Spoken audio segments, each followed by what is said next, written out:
Hello, everyone. Welcome. The Kill Team Casuals are live. Well, two of them. I'm joined today by an itchy jumper wearing Russ. Yes. But You're not. Oh, it's terrible. I don't know what I did this to myself. I can just feel it everywhere. Anyway, hello. Despite that Thanks for minor having me. discomfort, yeah, you're ready to go though. You're still ready to power through. I'm gonna battle through this itchy jumper to be with you in your ear holes. Hopefully non-itchy ear holes. Got a cup of tea because I'm British, obviously. Thank you, Reese. Welcome to the show, buddy. It's we've definitely got the two time zone or two country differences going. You're in like a jumper, a jacket, a beanie. I'm in a t-shirt. Like we can see that we're worlds apart, but we're still ready to go. Big hello to everyone in the chat. We've got Papa Kraken, we've got Thomas, Samoan Matt, we've got Razadorn. G'day to the guys and girls on YouTube as well. We've got your mum in there. That's great of her to join us. We've got Sweat as well. Oh, Mama Vaisy's there. Hey, Mum. So thank you so much. We do now make sure that we're streaming on Twitch, but also YouTube. So if you're listening to the podcast and you do want to catch us live, we now do simul stream across the two. So two ways now you can join us. G'day to Tabletop War Masters as well. So happy to have everyone in there. And we've got a pretty interesting show, a bit different. We were like, it's kind of that thing of we've had things slowly getting trickled and released out, and literally last night we had some stuff to drop. So we might have to discuss that quickly before we move on. G'day to Ace Paint here as well. First time chatter. Great to have you live. So thank you so much for joining us. So we have to do it. We have to discuss the little article that dropped that's finally giving us a little bit of an insight into the Goremongers. So I'm just going to bring that up for those watching live because we're fancy now. Now we can see the article. It has been. Ooh, that is fancy. It feels like it has been one of those things where it's been not a drought, but there's been very little. Like this, I think these new teams have been quite sparse on the old news, and then all of a sudden it's been like the last couple of. Well, it was last weekend, wasn't it? Oh, yeah. And it's properly, and then and now it's already pre-order officially confirmed Games Workshop this weekend. So good to finally see some of the rules. Yeah. So the thing I thought was interesting because we talked a lot about this character last week. We got a data sheet on one of the Goremongers. So the Goremonger Impaler, who is the one we had lots of questions about. We were speculating about what is now known to be his flesh skewer weapon. Kebabs, for the flesh kebabs. So he's got an auto pistol, but the main thing really what we're here to party about is the flesh skewer, which is his shooting weapon, but also close combat weapon, interestingly enough. And we were sort of hypothesizing that it was going to be a little bit like the ventriloquist in the Nemesis Claw, the guy who potentially. Hey, you should totally come out of cover and be able to bring people a little bit more aggressive. A little bit like, it's not asking, it's more telling, is what it's doing. But so we're seeing here too, we also can see obviously now a bit of exactly what their base stat line, or at least we can assume this is their base stat line. So 2 APL, 7-inch move, lovely 5 save, 7-inch move, wounds. So those robo legs, not just for show. They're shifting around the board. That is, up there with their Phobos and elves for maneuverability. Elves. It's pretty tasty in terms of a human. What is ostensibly a human profile with everything else 2, 5, and 10. 10 is a sizable chunk of wounds. Those robot legs adding an inch movement and arguably 3 wounds. Some extra armor 7 for a human. Yeah, I guess technically 3 wounds. If I had metal legs, I would anticipate that I would be, 3 hit points up on where I started. Well, there you go. So, although maybe you'd be down if you getting them. Well, that's what I also think too. Models have a lot of those very not neat stitches, staples, basically, just basically stapled on some legs. What's the But, difference between a corn butcher and a corn surgeon is what I want to know. I The mean, other nothing. thing, nothing. Yeah, the same. It's the same guy.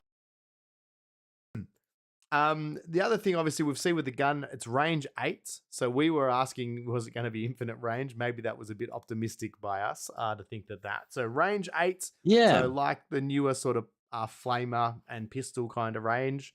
It's got stun and then 2 special rules to it, which is drag and pray. So we've got drag, which is whenever this operative is shooting with this weapon at the start of the resolve attack dice, before inflicting damage, you can move the target up to X. X is your total number of successful unblocked attack dice multiplied by 2. So I'm glad this is simple and there's no maths involved. The target must be moved to a location to be placed as close as possible to this operative, determined by the X you choose to use. The move must be done in 1 or more straight line increments, and increments always rounded up to the nearest inch. Whenever the target is dropping during that move, ignore the distance. So that's pretty cool. So that means you can be, as we were suggesting, dragging him off vantage points. I was going to say, that's not bad. I mean, 8 to 2 inch like drag range. I mean, you're hitting on 3s, so it's probably not going to be 8. But it might be, if you might hit with 3, which would be 6-inch range, it's got a decent amount of pull. It's pretty decent. And the only thing that's confusing about this is that, like, it's not limited. Not that it should be limited, but why give him an auto pistol if the flesh skewer is just better? Because and you exactly also the get same. to choose too. You don't have to drag them. You can just be like, if you want to use it as a gun. You can move the target. You don't have to. Because you could just shoot it and kill him. And that's it, even with, I guess, the second part, which is prey. So whenever this operative is shooting with this weapon, in the resolve attack dice step, after resolving the drag weapon rule, if you choose to, you can discard any of your successful unblocked attack dice. In other words, you can choose to not inflict damage with any number of them. So again, an interesting one, isn't it? Yeah, because that's like that's a real tactical move. Because obviously, just all right, Sandy, love it. Because I don't know why I just broke. That's going to make not a lot of sense if you're listening. Someone just in the think chat, you've got baby. sand inside. That's Sandy's all. in the chat. Yeah, no, it's like I was trying to think of the scenario in which you don't kill a target, you don't get that. I was thinking, like, if this team has like recon and you've got a confirmed kill and you maybe get a shot off turn 1 and you're like, I'd quite like this guy to die closer to me, so you can like just drag him a bunch. I wonder, because it seems like as it's done, it's the resolve attack dice steps after resolving the drag weapon rule. So you drag first. You can then discard any of your successful. So it does feel weird. So you can just be like, I'm going to drag 8 inches, and then you could kill him, presumably. Or you could just drag and be like, I don't want to inflict any. Like, I don't know why you wouldn't. Ooh, a little bit of lag there. Wanting to charge into it. Oh, sorry. That's right. Because I guess you could. How dare you lag? Yeah. So the only scenario I could come up with is maybe, because I imagine it's going to be very melee by the look of the team. You're going to drag someone out and then just charge your fellas into it so that they're safe. So assuming you drag a target that's already expended itself, or just don't mind that it's probably going to hit you if you didn't charge into it. But that's the only one I could think of that you maybe, if you didn't want to kill it, you would just use something so that you could be in it. Sorry, I've got an itchy arm. Man alive. This jumper is terrible. Might be losing this jumper. If anyone's wondering, it looks like Russ is like, when a dog's got that itch and it just can't sit still and it's got the... Yeah, just... I'm going to gradually get naked as I'm doing this pod, aren't I? I reckon, Russ, you mustn't have been the only person with these thoughts, or especially not even within the development team as well, because in the paragraph above the rules as well, they actually do be like, you might be wondering why you would want to do this. Like, I've not read the article, to be fair. Yeah. They literally answer the question. They're like, but their prey ability lets them choose not to inflict a killing blow. Why? So it is charged. Okay. So that an enemy unit pulled into the ground can be charged by one of their fellow cultists, providing a safe way to advance up the field on enemy fire. So, yeah, I mean, that's not a bad one. I guess there's even probably room to be saying, too, like, pulling them off an objective. I've got to be careful saying phrasing. Them off. Yeah. Phrasing there, but there's got to be a better way to say that. Pulling them off on an objective. Pulling them off on an objective. Yeah. Interesting. Yeah, I don't know. Like, it's It's a only sticky other wicket. the stick. Yeah, it's going to be interesting to see. I know people will find a way to make this. Yeah, like I guess dragging someone into melee range and making it an easy kill. Lap Yeah, I suggested think. too. Maybe the person with the double pistols might get some magic ability if you drag them out and you shoot them. Maybe they get to do something. Like there might be some synergies we don't know because we don't know these other units' abilities as well. So there might be a little Hmm. bit to unpack there as well. You know Your what would mum be on interesting? YouTube actually asked an interesting question. Can you drag your own player? I No. don't think so because I I don't think I think think you. the answer is no because it's you have to resolve an attack dice and you can't resolve an attack Yeah, dice because you against a can't. friendly operative. Geez, that would be pretty funny though to scorpion one of you guys I across the actually quite thing all like like that. out of danger. That would be very cool. It's a bit like what's the warp coven one where it lets you do like the swap, like it's you push them up and then you swap Yeah. the characters. It'd be like that. That's so corn though. Imagine if you can just be like, you know what, you just like get him back and just be like, you're your own dude, pull him all the way Yeah. back onto an objective if he goes too That would far be forward or so like. cool. I'd be all But right no, with you that. can't I target him. still wouldn't mind the run the risk like you do it, but you take some mortal wounds or something because Yeah. you're still hitting them with the hook. So it's like they take D3 mortal wounds, but you can drag them back. That would be pretty fun. That would be pretty cool. I mean, I guess it's one of those things that will happen like once every 10 games where it's useful. Yeah. But when it Rule of does happen, cool. it's pretty badass. Yeah. Yeah. Now, the only other thing we get in this article as well is they do touch on the Gore tank. So, obviously, all these little characters have these big tanks on their back filled with blood Mm. and shenanigans. So, we get to see two of the abilities that they have, and they're listing here that they're going to have. It's got 6 abilities total. So, Oh. getting close to your kills is important. As the Gore tank's character operatives can only be filled when someone dies within arm's reach. I'm assuming that's AKA melee. They start half full, and each time and each half can be expended to activate one of 6 powerful Sangua Vitae abilities. I was gonna ask you to pronounce it. Sangua Vitae abilities. That's as close as it's going to get, everyone. Sangua Vitae. Sangua Vitae. That Sangua makes it sound like Vitae. it's some I guess. tapas. Yeah. I'll just Sangua have the Vitae. Sangua Vitae. Actually, I'm not very hungry tonight, so I'm watching. But wait. I think you've got to say it in the most grimdark voice, and that generally tells you how it's done. So you're like, Yes. brother, Sangua Vitae. There Yeah, you go. I think it's Sangua Vitae. There you go. Lap in the chat. Yeah. Sangua Vitae. So we're pretty close. That makes sense. Yeah. Yeah, Sangua Vitae. So and the two, which range from like basically the abilities 2 of the 6 healing wounds or adding APL. So 2 very powerful things. So I'm so interested. I to know mean, what the yeah. other one Plus APL is always like any team that's got a little bit of APL, it's always useful. It's never not a useful thing to have. So super good. The healing's 2 D3 wounds. So it's That's good. on a 10 model, 10 wound model. That's pretty powerful. I mean, I'd prefer 1d3 plus 3, but yeah. Yes. you know. So and when do you do it? During a friendly Goremongers operative's activation or counter action, before or after it performs an action. Okay, so you have a bit of control. So does that mean you could charge and then heal up? Would that be the case? Why would you? But yes, you presumably charge. You if you were injured, you would charge heal. fights and then heal. But then you have to have the extra APL. You'd have to have been 3 APL at that point. I don't know how that would work. Or if you're already engaged in combat that someone's tried to tie you up, you could chop them and heal, I guess. Yeah, because I don't think this doesn't last until the start of that next operative's activation. Their APL. I don't know how it would work, but yeah.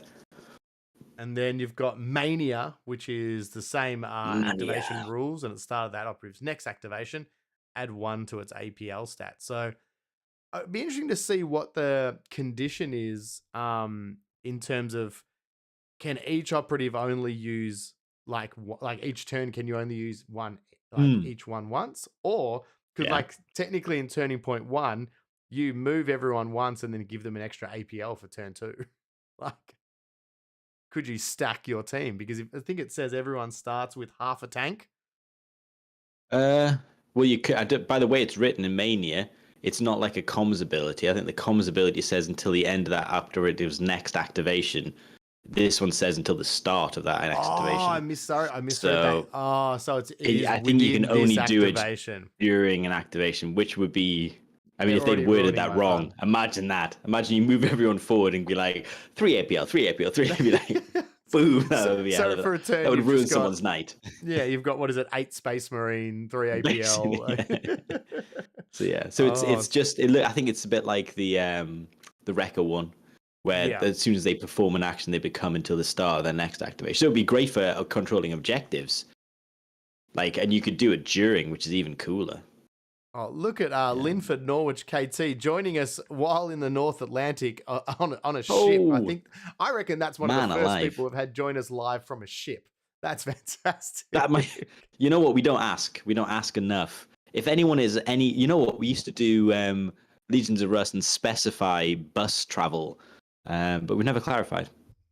So if anyone can top Linford on a ship, give it a go. Yeah. If you reckon you've got something better than a ship, like a shuttle, like a satellite would be better than a ship.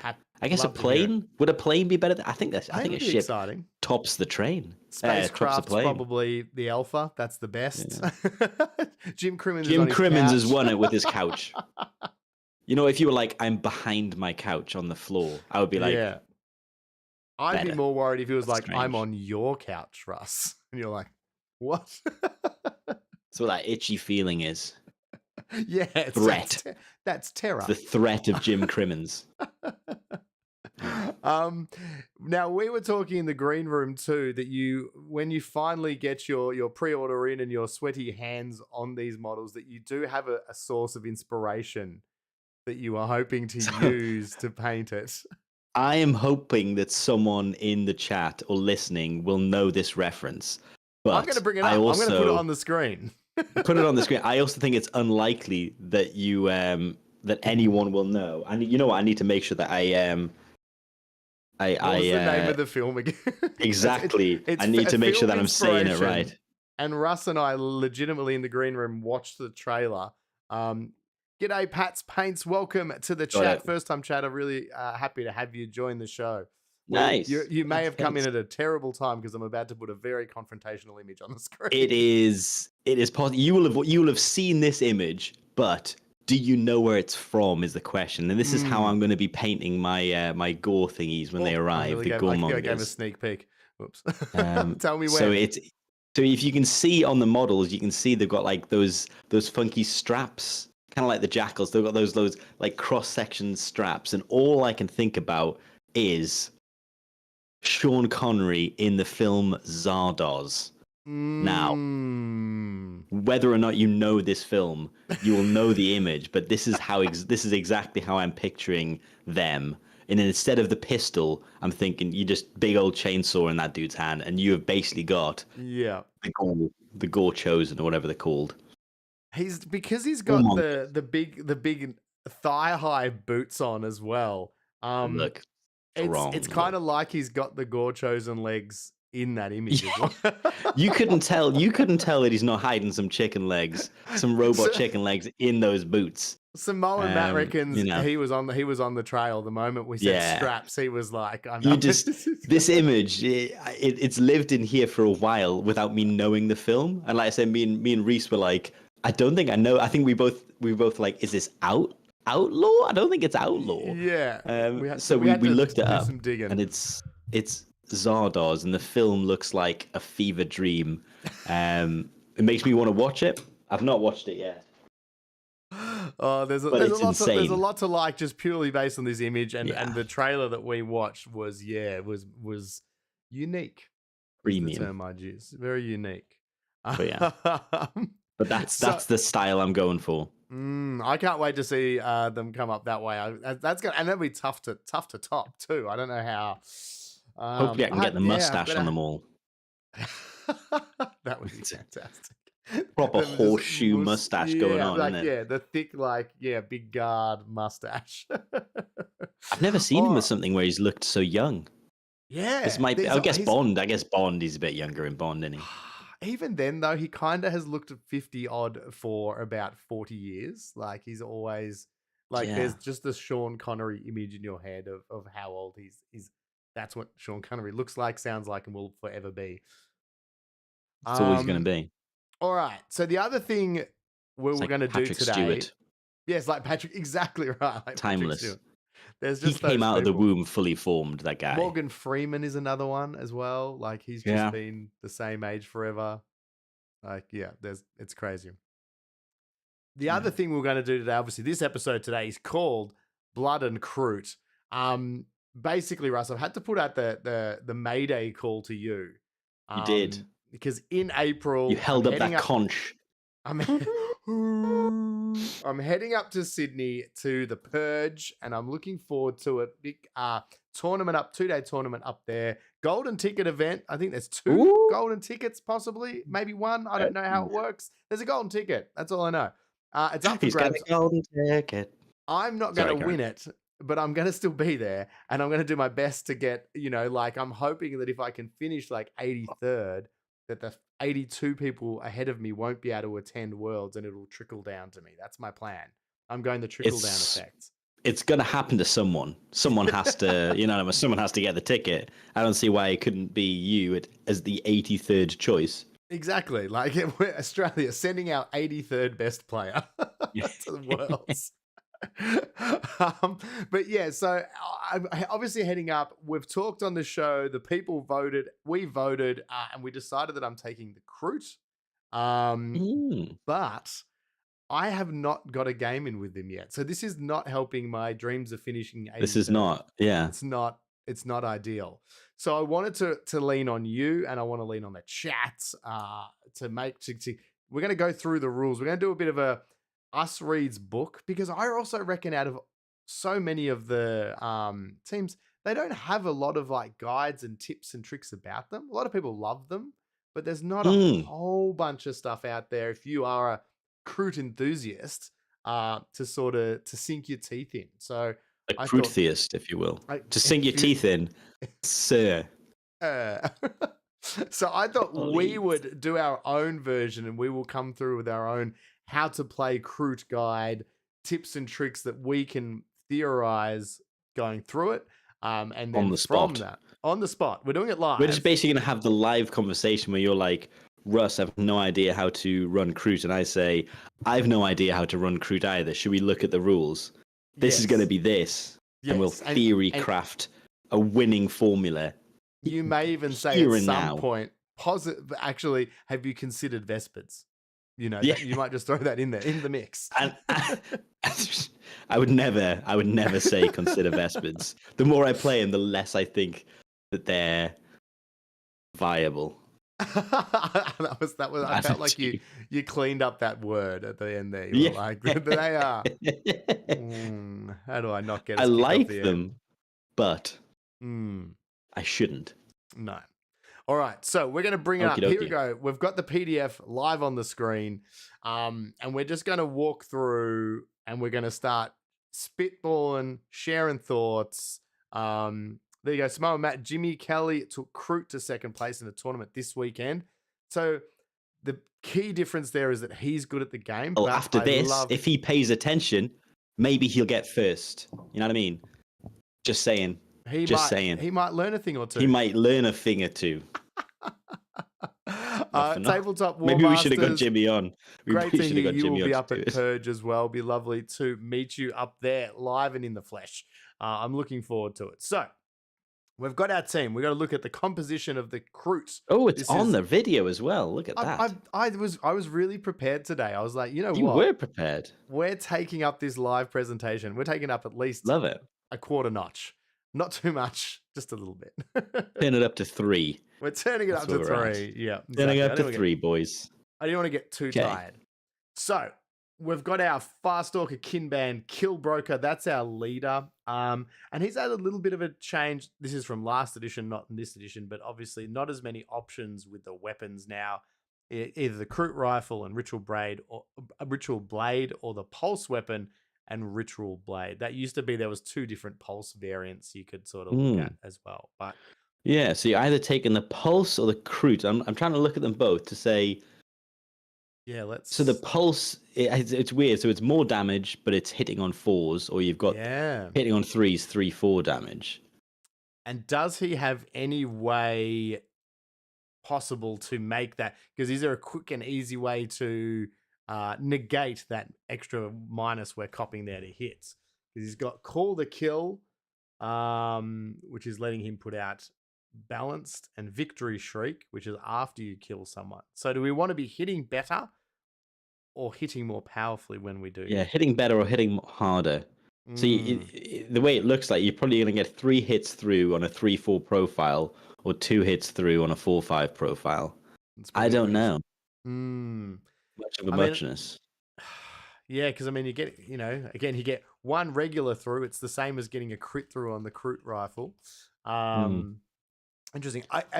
This one may be a simple case of what I have modeled, and I think that I went rule of cool and I went the pulse carbine, because it is better.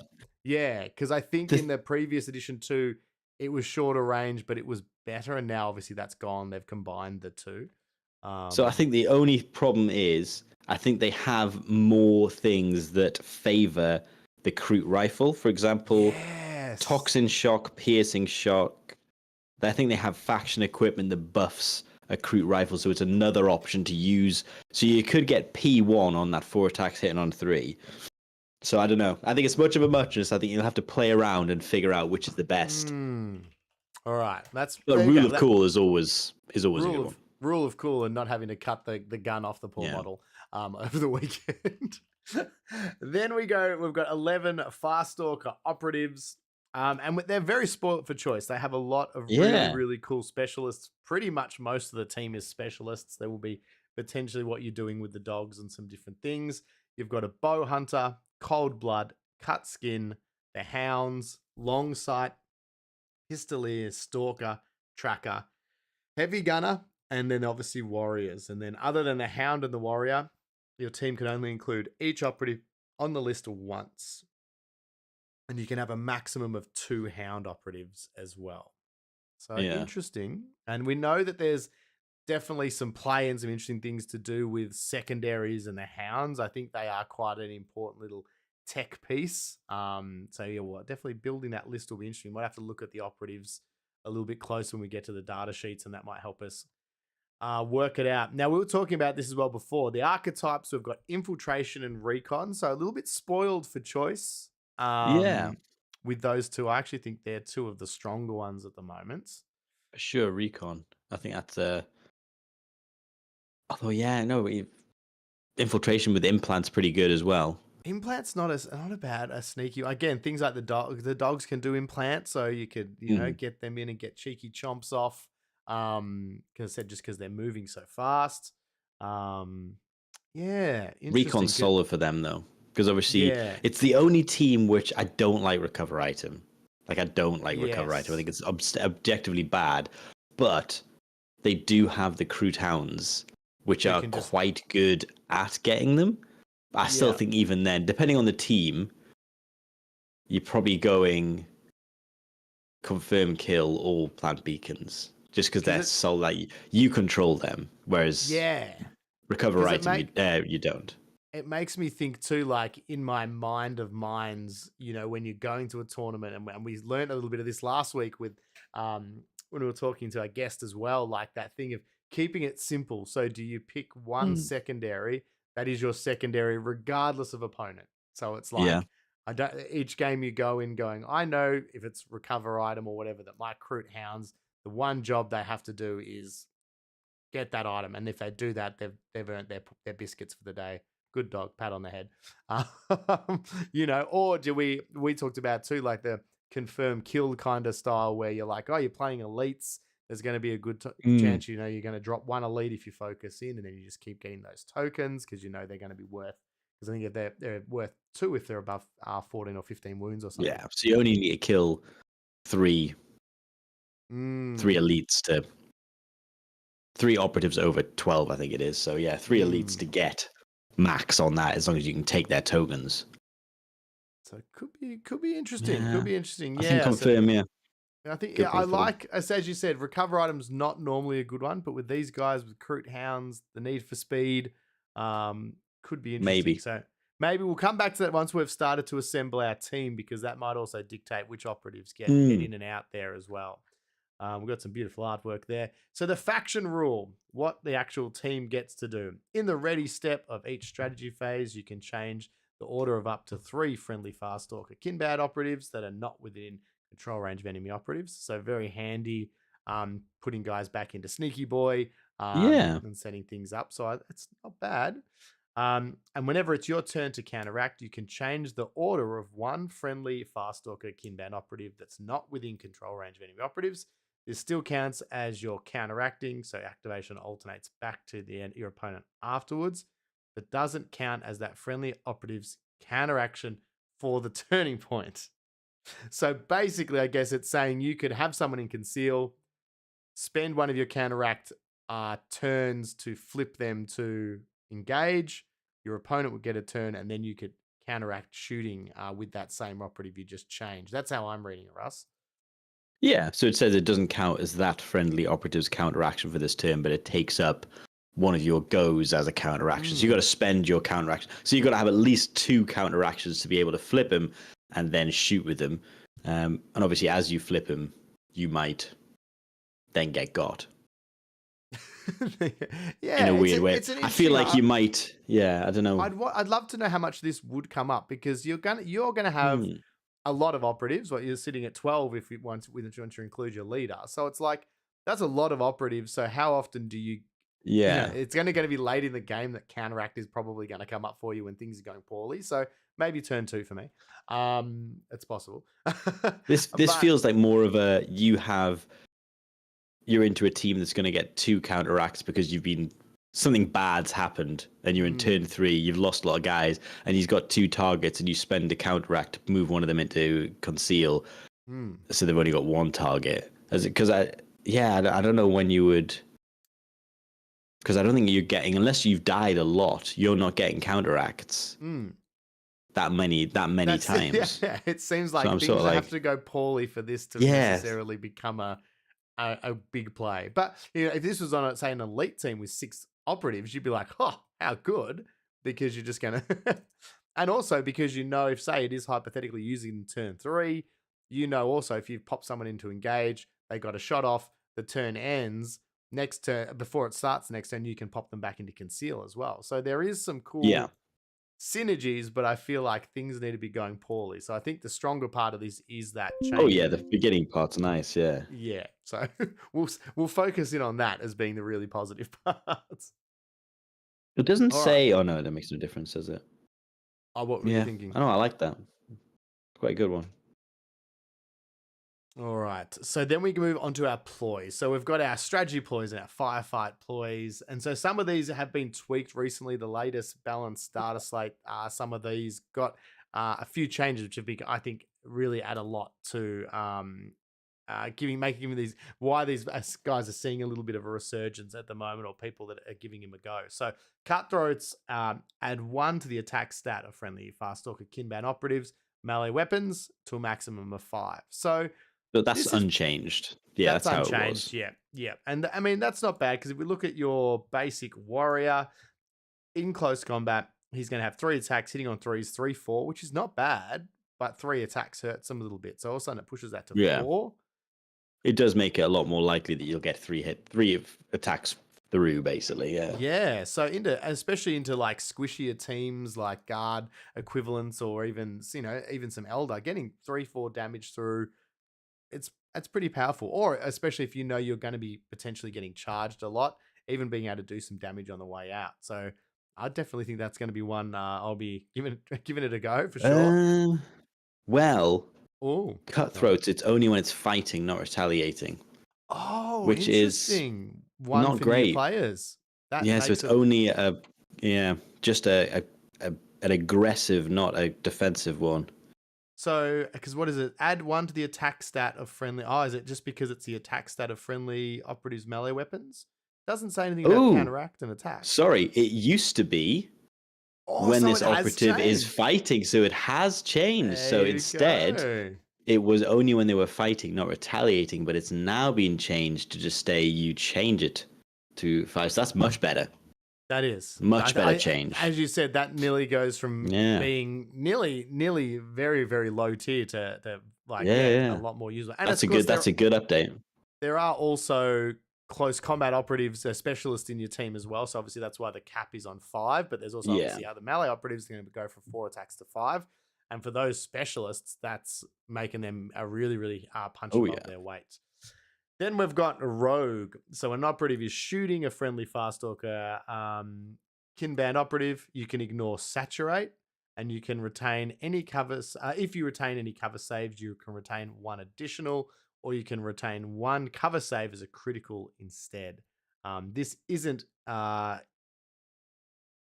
used in conjunction. Doesn't go work alongside Vantage terrain as well, though. So you can't be like basically getting 3 auto saves or 3 crits or something like that. Crazy. Yeah, from being targeted from a Vantage, you normally get like you can retain. So you'd be now. Yeah. Correct me if I'm wrong. Did Rogue used to be what their rule used to be, like the team rule? Wasn't this something? Yeah, like I think so. Always kind so of. This hasn't changed. But yeah, I think last edition, I feel like that used to be their rule. Whereas now it's obviously a strategic ploy. Okay. So look. Maybe not the saturate thing. I don't know. No, saturate feels new, but the retaining the extra cover saves, like that was always their strength, was that they stick to cover. Yeah. And I think they used to be able to ignore things like Vantage and stuff like that as well. So interesting. So now paying a CP for it, but ignoring saturate's pretty strong. Yeah. Not a bad little addition on top of that as well. All right. Then we've got Prey. Whenever a friendly Farstalker operative is shooting during an activation in which it hasn't performed charge, fallback, or reposition, its ranged weapons have balanced and severe weapon rules. If the weapons already have balanced, it has ceaseless and severe instead. Note this operative isn't restricted in performing those actions after shooting. So this is a big change. Yes. Yeah. So this didn't used to have that second line, whereas if they have balanced already, they get ceaseless. And I think what's happened to the team is, as we'll go through it, there's a lot of ways, like the leaders call the kill, where they used to get accurate and now they get balanced, which means obviously if you've run Prey, quite a lot of your team, if they're shooting with Kroot rifles, can get ceaseless. So I think Prey has been the major update to them. Yes. And any way that you can get balanced, you can effectively, if you're running this, get ceaseless. And then your only really restriction is have already set up, ready to shoot, and then you can move. So pretty decent. So this probably plays into a little bit of what we're seeing with them being able to flip their orders in the strategic phase, though, I guess, as well. So they're probably getting that opportunity to get that, probably getting that opportunity to set up a turn, flip their order at the start once they see who's coming in, and then we can now if anyone's wondering, Russ is having some technical issues. That's why I was stuttering there a little bit. He's just lost us. So I'm going to keep talking. I'm going to keep going through Prey. Russ is going to keep working out his headset. And in any minute now, I'm sure Russ will be back. So sorry, right now it's just 1 kill team casual. We're losing the S. Yeah. So my headphones ran out of juice. So there's a chance that you'll catch some weird feedback because you're just coming out the speakers now, but we'll see how it goes. Oh, okay. Well, I'm talking now. That seems all right. I can't hear anything. That's all right then. Well, maybe we'll be okay. Then. This is just like we Easy, planned it. Easy breezy, beautiful cover girl. Let's roll. At least you're back. At least you're back now. That's good. I was worried. I was just saying, I was like, it's going to be a kill team casual show where it's just me. It's no casuals. It's just you are basically one of the chat, Russ. We could have got you to reply in the chat, and that's it. Yeah, it'll just be you talking to the chat about what operatives you should take. So just what you may have missed, Russ, I was just saying with this one, obviously there does seem to be some cool potential interactions using this in conjunction with your order change at the start of the turn. So, being able to set up in the turn before, get into the strategy phase, know who the turn it is, change an order, and potentially set up someone with a pretty cool shot with ceaseless and severe, maybe on a vantage point or something like that. I can see some cool synergies. This seems to be one that turn 2 onwards, you're probably always going to be wanting to click on because it might really help you get some damage through. Because this probably seems to be the thing a few people have said about this team in the past that they've struggled is getting big damage. Like, there's not really, Yeah. don't have lots of plasma guns and melter guns in this team. They've got some heavy weapons, but not heaps. The other one, and I really like this one too, because of especially now with Volcus and how much terrain there is to try and climb and jump over. They've got Bound, which is whenever they're moving, you can ignore the first vertical distance of 2 inches when they move during a climb up. So pretty good. Again, this is a shooty team. You're going to be wanting to get on some vantage points. You're going to be wanting to climb up stuff. So in fact, you won't climb, you will bound up. Bound up that, but yeah, that hasn't changed. I think that was always pretty solid. Using it turn 1 to, as you say, set up your turn 2 prey shooting is pretty decent. Yeah. So you're probably in a good position to get into a good position with Bound. So yeah, it's a great one. So already we're seeing some things. Turn 1, we're going to chuck Bound. We're going to be moving up, getting into shooting positions. Turn 2, we're looking to fire up things like Prey or Rogue to give us a bit of protection as well. Fingers crossed we don't need Rogue in the first turn. We're not getting shot too much in the first turn, but it's possible. Could also be a turn 1er as well. So that's the strategic ploys. Or the strategy ploys, I should say. It's a pretty good mix. Yeah. I like that none of them have too many hoops to jump through. They're kind of like, do this and it does this. Sometimes I don't like when they have too many caveats on. It's like, you spend a CP, but now you also need to achieve these 9 other things for this to do the thing it should do. So you're thinking of void dances, aren't you? Yeah, absolutely. There's a lot like that. You know what I mean? All right. Firefight ploys. Let's keep smashing through. We've got lots of strategizing to do. Savage ambush is our first one. So using this firefight ploy during the fight action, when a ready operative that has light or heavy terrain within its control range is selected to fight against. In the resolve attack dice of the sequence, you resolve the first attack dice, i.e. defender instead of attacker. Speaking of caveats, you're keeping this in your back pocket. Just be like, because it'll come. It's one of those things like Just a Scratch, where it will completely change the breaking point of a combat. If someone's attacking you and you're like, okay, so I'll play this. I am going first. I will resolve my attack, especially if you rolled a crit, because you do it. To be fair, you do it before the dice are rolled, so it's kind of a risk, because you use it when a friendly operative, is selected. So you could whiff, but it's like it does change a critical combat, especially if it's when it's fun to do it is when they've made their first move and they've pressed their one operative forward that can be in range to fight, and they're like, okay, so this is my big hit, and you go, right, well, I'm going first in the combat, so I'm definitely doing 4 damage, 8 damage most likely if they can't one shot you, which not a lot of things can dish out 8 damage.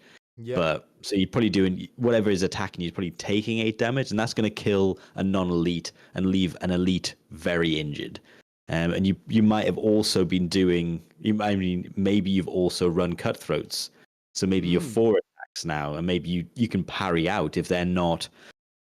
I mean, chances are they're attacking you with a melee operative if they're doing that. But yeah, I think this is a great one. This is a great one to be like, boom, I'm going first. As you said, changes the maths of that whole interaction. Exactly. And realistically, with the way you're probably going to be wanting to run your models, they really should be within in control range or engagement range, sorry, I should say, of light or heavy terrain most of the time. Like for rogue. Yeah. Yeah. Like, because exactly, you've got a whole nother strategy ploy that encourages you to do that. You're obviously a squishy team anyway, should be taking advantage of cover. So there's hopefully not too many chances that times that your opponent will be able to completely get around this. And it's a bit of a sneaky gotcha too, because I reckon you could tell your opponent once, they're like, oh, yep, no worries. And then they'll do it and you're like, oh, so I am going to spend that CP. And they're like, oh, no.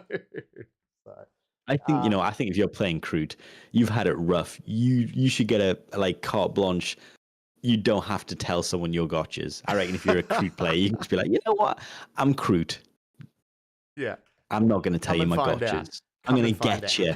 I'm going to get you with my gotchas. And that's what you get. But I love it. This is the attitude. This is the other thing I've learned, Russ. This is the attitude I'm now taking. So I'm really digging this. The next one is slip away. So use this during a firefight ploy during a friendly Farstalker operative's activation. During that activation, that operative can perform the fallback action for 1 less AP. So I mean, it's potentially clutch. I don't know when you're not going to be using it loads, but you might use that turn 3, turn 4 to score a critical objective to be like disengage and still be able to bop, or disengage and then shoot. I mean, it's just it's real good. Depending on the operative, but yeah, you're not building around it, but to have this in your back pocket, as you said, those last crucial turns where model counts are low, and you might just be able to, if you can parry out and survive a combat from one of their operatives and then move away and do something, it's pretty potent. I said, and only 1 APL, you can still boop an objective, whatever it is. Pretty powerful. I think it's great. I think it's weird, but I think Kroot have some of the best examples of the difference between strat ploys and firefight ploys. Like the firefight ploys that are just real useful for the okay, I might need this in a very specific activation, versus the strat ploy of everyone up one attack. That's great. Everyone get better cover saves. That's great. And then these are it's a real solid. So far, we've already gone down 2, but so far, real solid firefight ploys. I think you will use them, and when you use them, they're going to be useful. Yes, I think CP management with these guys will be quite crucial, because I said also that's the thing too. They are all good, or they've all got times to use them. Oh yeah, making sure I could see you using 2 in conjunction. You could be like, well, I'm going to slip away, and then I'm going to poach this objective. Yes, you know what I mean. Like yes. So if you can manage and have those CP up the sleeve to drop at the right time, there's some pretty good combos. And as you said, poach is probably the one. I think this is the one most people know of, and a lot of people who are opponents of Kroot do find this one can be wildly powerful if used correctly. So you use this firefight ploy during a friendly Farstalker Kinband operative's activation. Until the end of that activation, that operative doesn't have to control a marker to perform the pickup marker or mission action that usually requires this, taking precedence over that action conditions. It only needs to contest the marker. So basically, you can steal objectives out from under someone's feet. Basically, they can have a 3 APL Space Marine on something, and you can be like, yoink.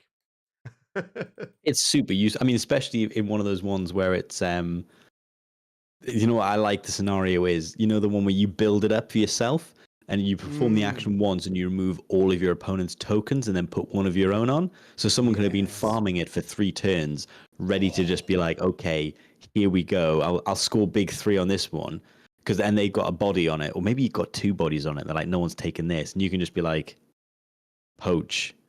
Goes down from scoring you 3 to scoring me 1 if I've still got it, which I won't do, but it's to get rid of 3. Yeah. And it's one of those ones where it could be great. Or if you do loot, you could be like, I'm putting him forward, I'm going to loot your home objective, which used to be the great move in the previous edition, to be like, I'm looting yours, and then mine is safe. Stuff like that. I mean, it's such in a game that is, half of the game is the objective. Like the crit ops, the objective, and tac ops, whatever it is, but like, about half the game is, well, no, I guess it's a third now with killing. So let's say a third of the game is objective based. Being able to ignore your opponent to just score an objective whenever you want to is pretty nice. I mean, to have that in your back pocket, like we say, it's a real useful and genuinely going to be, if you're playing the crit, and you probably are, because I think better now, but Kroot used to be a team that was really good at playing the mission because they didn't always have the firepower. I think it's better now with Prey being ceaseless. Maybe you will have the dice to put through the damage. But yeah, I think that's a real good, solid firefight ploy. Yeah, it's going to be interesting too, and especially now with the changes to, I guess, a lot of those big boogeyman team, which were the 6 operative teams. Now, all of a sudden, if you are versing a lot more teams that are 7, 8 wounds, all of a sudden that lack of the big heavy hitters doesn't hurt as much, because you can still get 2, 3 shots through and do some damage. So yeah, it's going to be interesting. Lastly, and this one's pretty cool, Vengeance for the Kinband. Whenever one of your operatives incapacitated by an enemy operative, until the end of the battle, whenever another friendly operative is shooting against, fighting against, or retaliating against that operative, the other operative's weapons have relentless. So you cannot use this ploy again, though, during the battle until that enemy operative has been incapacitated. So if they've got a Yeah. super hardcore melee threat that they throw up the board and kill one of your guys turn 1 or 2 super early on, you spend 1 CP, chuck Vengeance for the Kinband, and let everyone else power up with Relentless to take down that operative. That's pretty good. And then when they're dead, you wait for the next one and you transfer it to the next operative. So pretty good. I think this is I think Kroot's an interesting team because I think you can change how you play depending on the team you're going into. This for me feels like such a good way to pair that with confirm kill and go after an elite team. So you have an elite team that's getting up in your grill. They will obviously kill a Kroot. Yes. Probably in their first activation. Like it's going to happen. Definitely.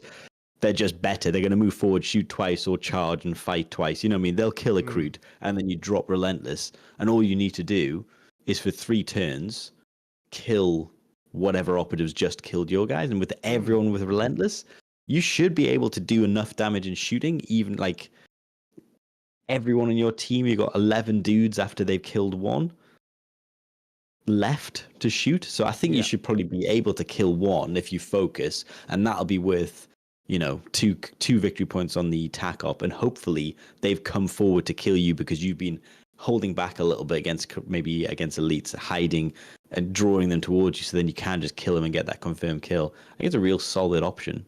I'm not sure you would use it all the time. In like, it feels like it might be a waste against. So, for example, you got charged by something like a non-elite. It's managed to kill you, but it's taken 3 damage, and it's only going to be left with 4 wounds.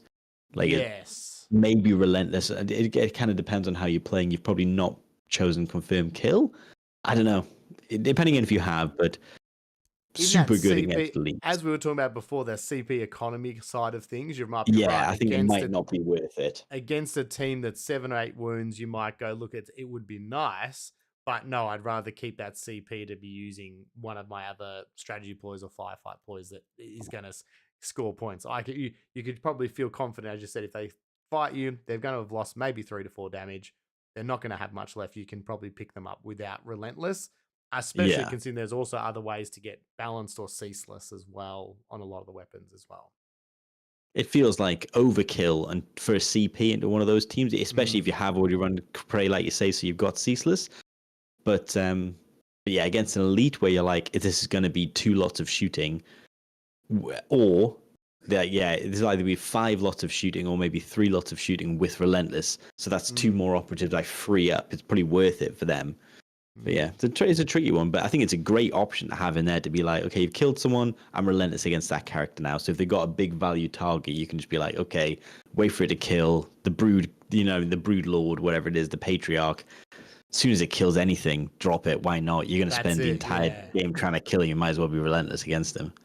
I'd tell you what, the fact that you just mentioned things like the brood lord, like that's the one thing I'm super excited about heading back out to a tournament too. Like you forget, like, there are so many teams, and like as much as we sort of like pigeonhole them into like, oh, you got elites and blah blah, but it's like, yeah, I forgot there's just a team now that can just take a patriarch if they so choose. Like, there's some wild stuff on the kill team table. There is some wild stuff.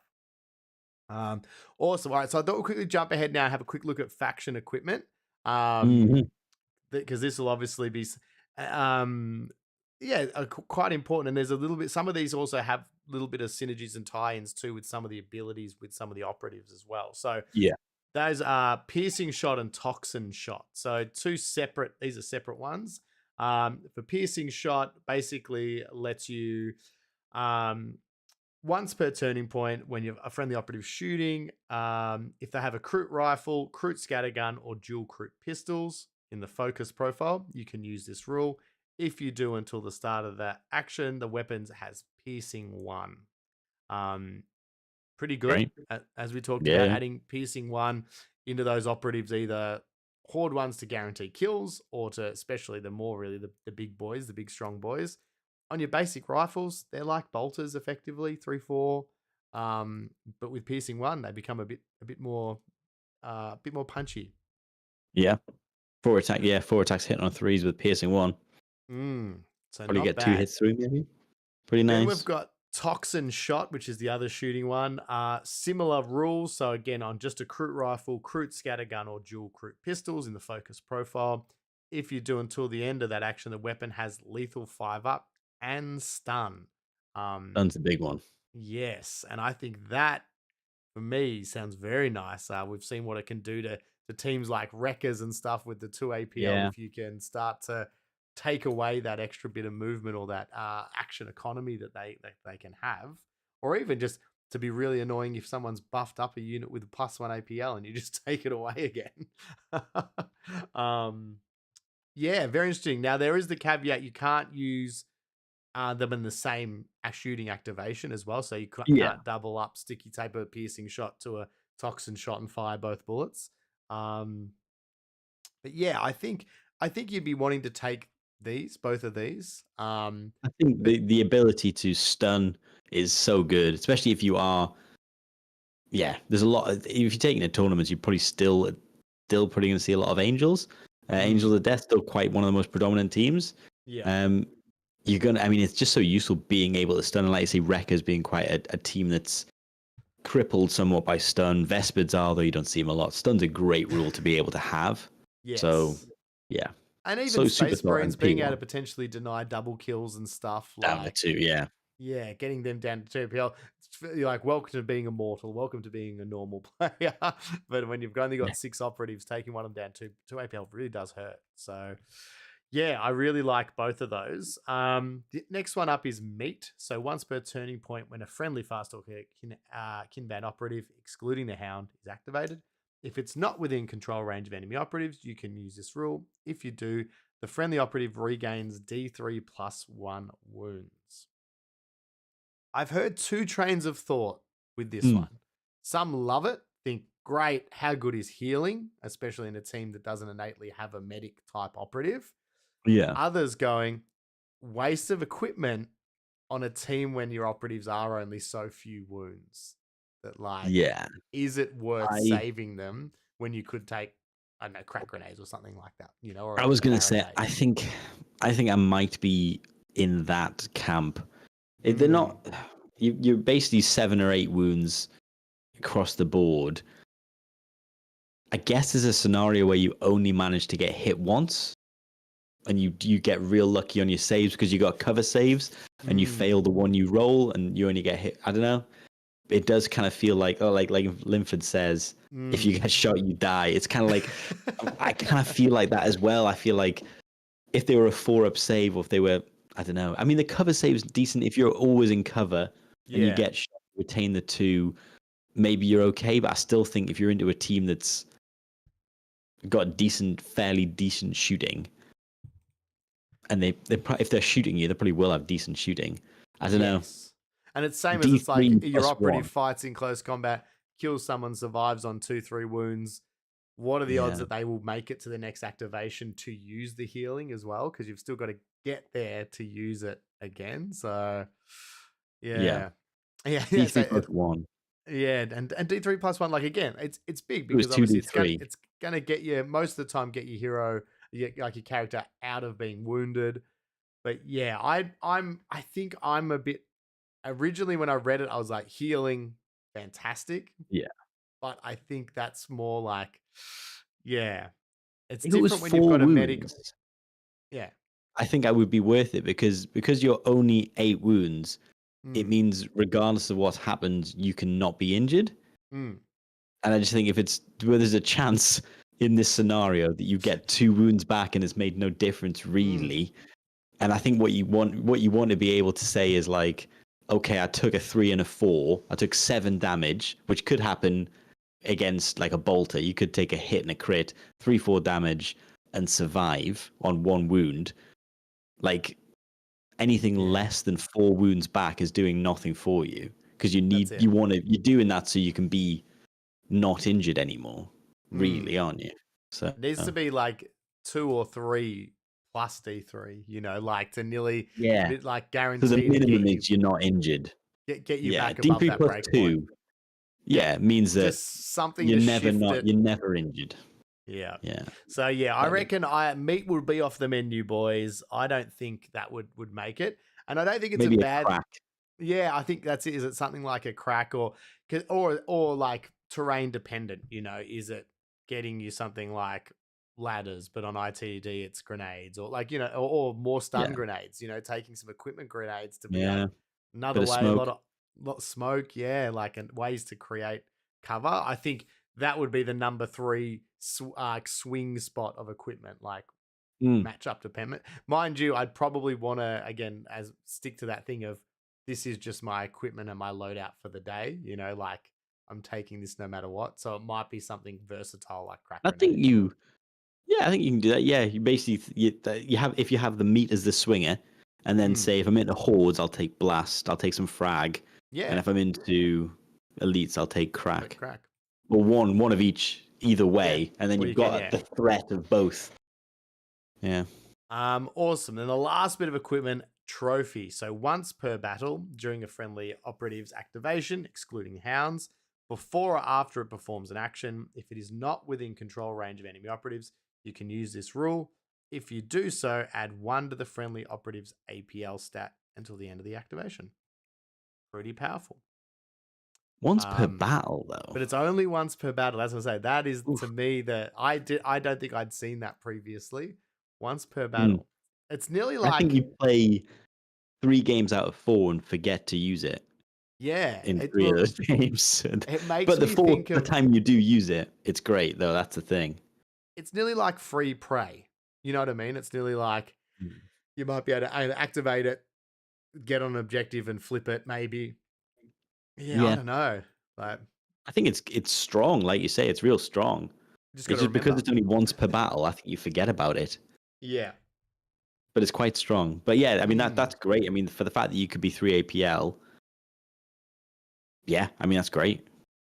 And I Once think per battle. anything. I mean, I'm a big thing too of anything that can give you bonus APL and removes the need to it be reliant on another operative, because Yeah. sometimes some comms operatives are great at it, others are bad. It's a bit like what we just saw with the Goremongers.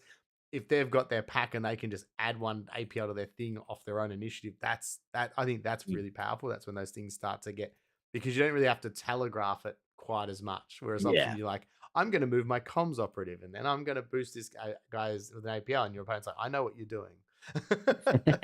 Nothing gets past me, son. Yeah, I see you there, I sir. see it all happening. Awesome. All right, so that's the equipment done.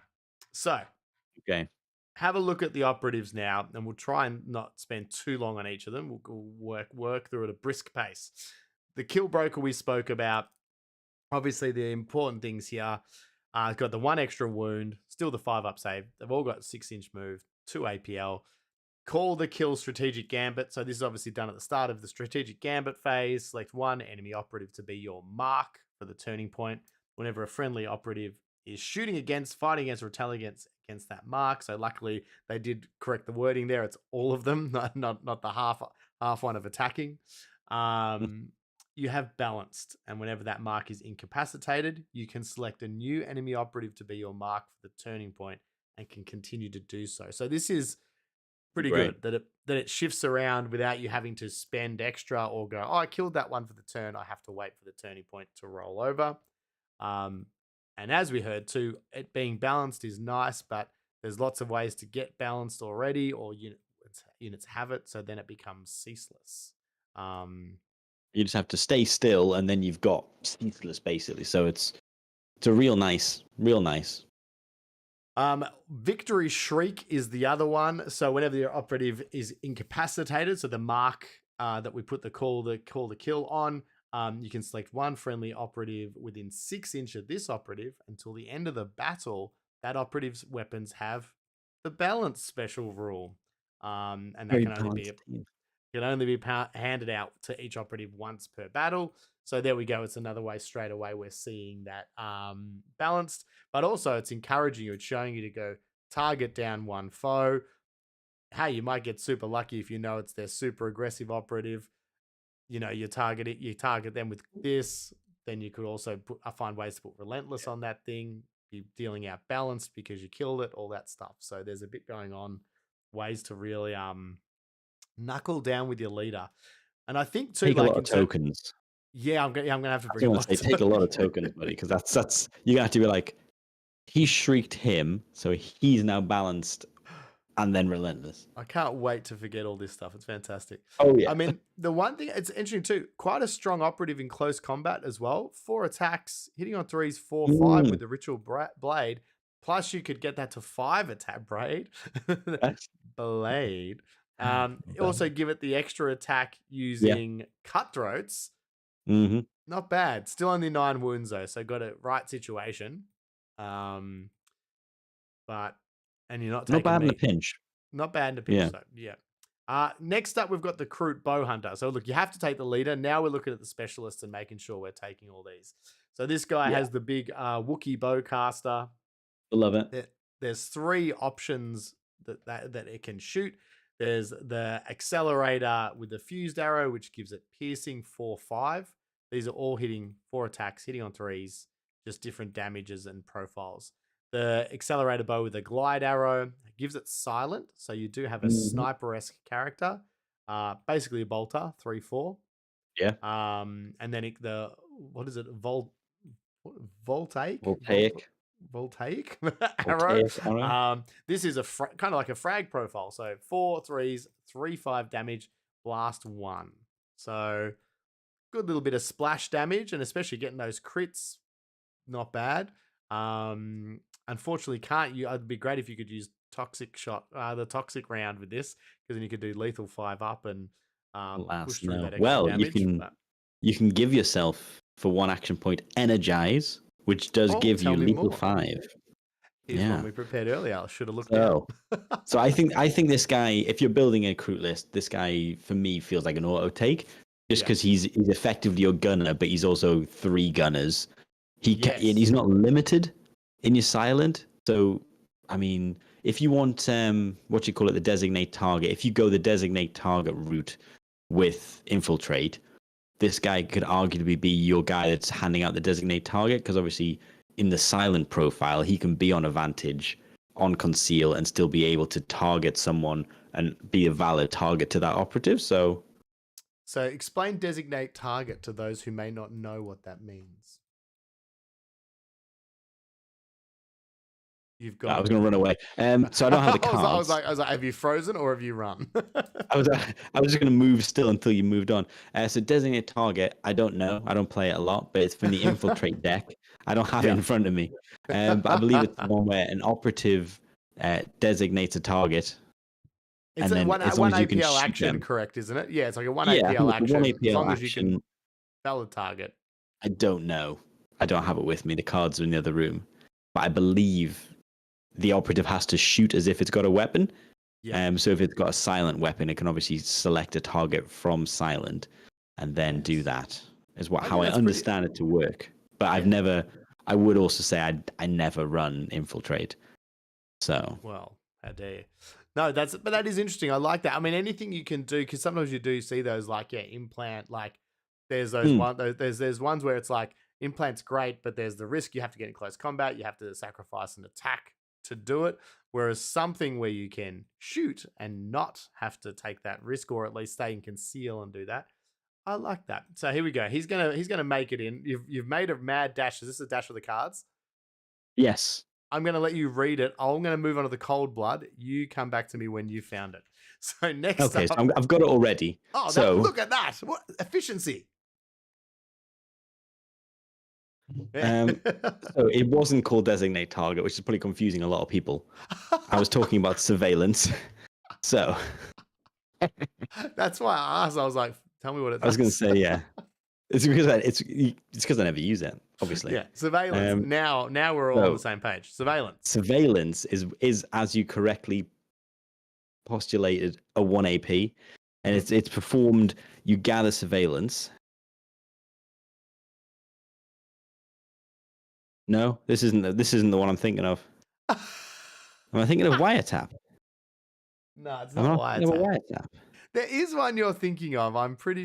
You have not made this up. I'm pretty sure there is one that is like, yeah, you're effectively lining them up to shoot them, but instead you spend an AP to... Oh, here we go. It is surveillance. An operative cannot perform this action while it has an engage order, so it has to do it from conceal. It must be wholly within your opponent's territory, and it must be an enemy operative that is a valid target for it. So Ooh, there the you go. enemy territory makes it a little bit harder. Takes away the Yeah, sitting that's back on terrible. your home. That is Cross it. terrible. It's off the I don't list. think you would use it. Take it off the No. list, buddy. But you still take this operative because I think Yes, this the operative is a operative's still solid in. operative. Tack op Yeah, if tack op is off the tack board. up hard pass because that is Um, only for the grot, and the obviously, just commando grot. thinking too, depending on what stage you activate this operative to, if you do end up using the fused or the voltaic arrow, you would have like an opportunity if it survives the turn as well to change it back to conceal as well for the next turn. So if you Yeah, are needing one of those more powerful shots, there is a way to turn it back into to conceal and stuff like that as well. So yeah, and then obviously keeping it alive to the next time you want to activate it. So a little bit of management with that makes it even more dangerous. There's the yeah. Kroot Cold Blood is up next. Just got the This dude's cool. basic Kroot rifle, basic blades. Does have an extra wound, sneaky extra wound. I think that's for the bionic leg, like the Goremongers. Like the Goremongers, yeah, exactly. Extra legs give extra power, extra wounds. But 2 special rules. So it's got hardy. When an attack dice would inflict damage on this operative, you can choose for that attack dice to inflict I would inflict Crit to critical normal. damage. Crit to normal. Yeah, that's what I'm gonna stop talking. Crit to normal, which is very, very nice. Again, already at 9 wounds, survivability, that's fantastic. And then cold blooded, whenever this operative is shooting against, fighting against, or retaliating against a wounded operative, this operative's weapons have lethal 5 up. If the enemy is also injured, this operative also has rending. So Lovely. an executioner, if you will, great at finishing off things, getting extra damage through on operatives that have maybe already been hit a few times thanks to call to kill or have snuck forward and started to punch on early. I mean, you're basically always taking this guy because it's a basic warrior with lots of skills for free. I was going to say, I mean, it's a couple extra things. I mean, we'll get onto the warriors, what the warriors give you. Yeah. And I guess you might want to take it, but I think for the fact that this guy's just a little bit more survivable. Mm. And it doesn't say. Yeah, no, I think that's just a solid operative. I think it feels like a solid operative. Why wouldn't you take it? Might as well. Yes, yeah. To be proved wrong with this is why we're doing this. This is why we're doing it live. So it's live and learning. the reason, yeah, and because we're doing it live, we've not thought much about it prior to this chat now. No. So this could be just a real cold take that we're having right now. But the cut skin, it's obviously a new team too, so no one's ever talked about them or thought about them. Brand new. Next up, we've got the Kroot cut skin. So one of your close combat operatives here. Got the cut skin blades, 4 attacks, hitting on 3s, 3/4, ceaseless, and lethal 5+. So very, very nice in terms of those little special abilities on the weapons. 2 special abilities, Vicious Duelist. Whenever this operative is fighting or retaliating, for each attack dice your opponent discards as a fail, inflict 1 damage on the enemy operative in that sequence. Real nice. Yeah, it kind of makes it him better against non-fighty units. Yeah. Because obviously if you charge something that's hitting on 4s or 5s, or something that's injured, that's got a lot of attacks to themselves. Yeah, they might end up finishing themselves off. So it's a real nice one. You want to be into people who are hitting on 5s. It would be lovely. You might just end up killing something quite outright. We've also got Savage Assault. So the first time this operative performs the fight action during each of its activations, if neither it nor the enemy operative in that sequence is incapacitated, this operative can perform the fight action afterwards. But you cannot select any other enemy models to fight during that action. And it's so it's basically you don't kill them, try again. Yeah. which is not too bad. Yeah, I think this guy has to be an auto take as well, because you need an operative that can carry out, and with 4 attacks, potentially 5 if you're taking cutthroats. Yeah, and decent amount of damage with ceaseless as well, and lethal 5. There's a good chance you're doing 8 damage with 2 hits. And maybe, I mean, I just think it's a real good option. I can see this guy as potentially the reason you might use the meat. Like, because this guy might end up taking 1 hit and then dice someone up, and then he's taking 3 wounds, and it's sort of like, maybe it's worth getting Mm. him back to full, but then I don't think it's less good is if you charged him, fight potentially twice for free, Yeah. and then you've dropped trophy, so you're now 3 APL. You could then throw a crack grenade as your last. Oof. Is that better than healing? Probably is, because he's probably gone Yeah. quite far forward. I don't know. I just feel like maybe it's not worth it. The I meat think still, but I he's think good. too. It's again, it's probably as you kind of underlined there. It is a little bit matchup dependent because yeah, if you get him into the squishy backline gunners and stuff, and he's gonna slice and dice. But then is he going to get to do that and have any chance to heal up against even a basic Space Marine? Probably not. Mm. You know, like if he No, fights probably twice, not worth it. he's probably killing himself in that second fight if he fights again. You know, so Yeah. interesting. I mean, that's nice. I would probably. How would you feel? I mean, obviously, this is not how this game works.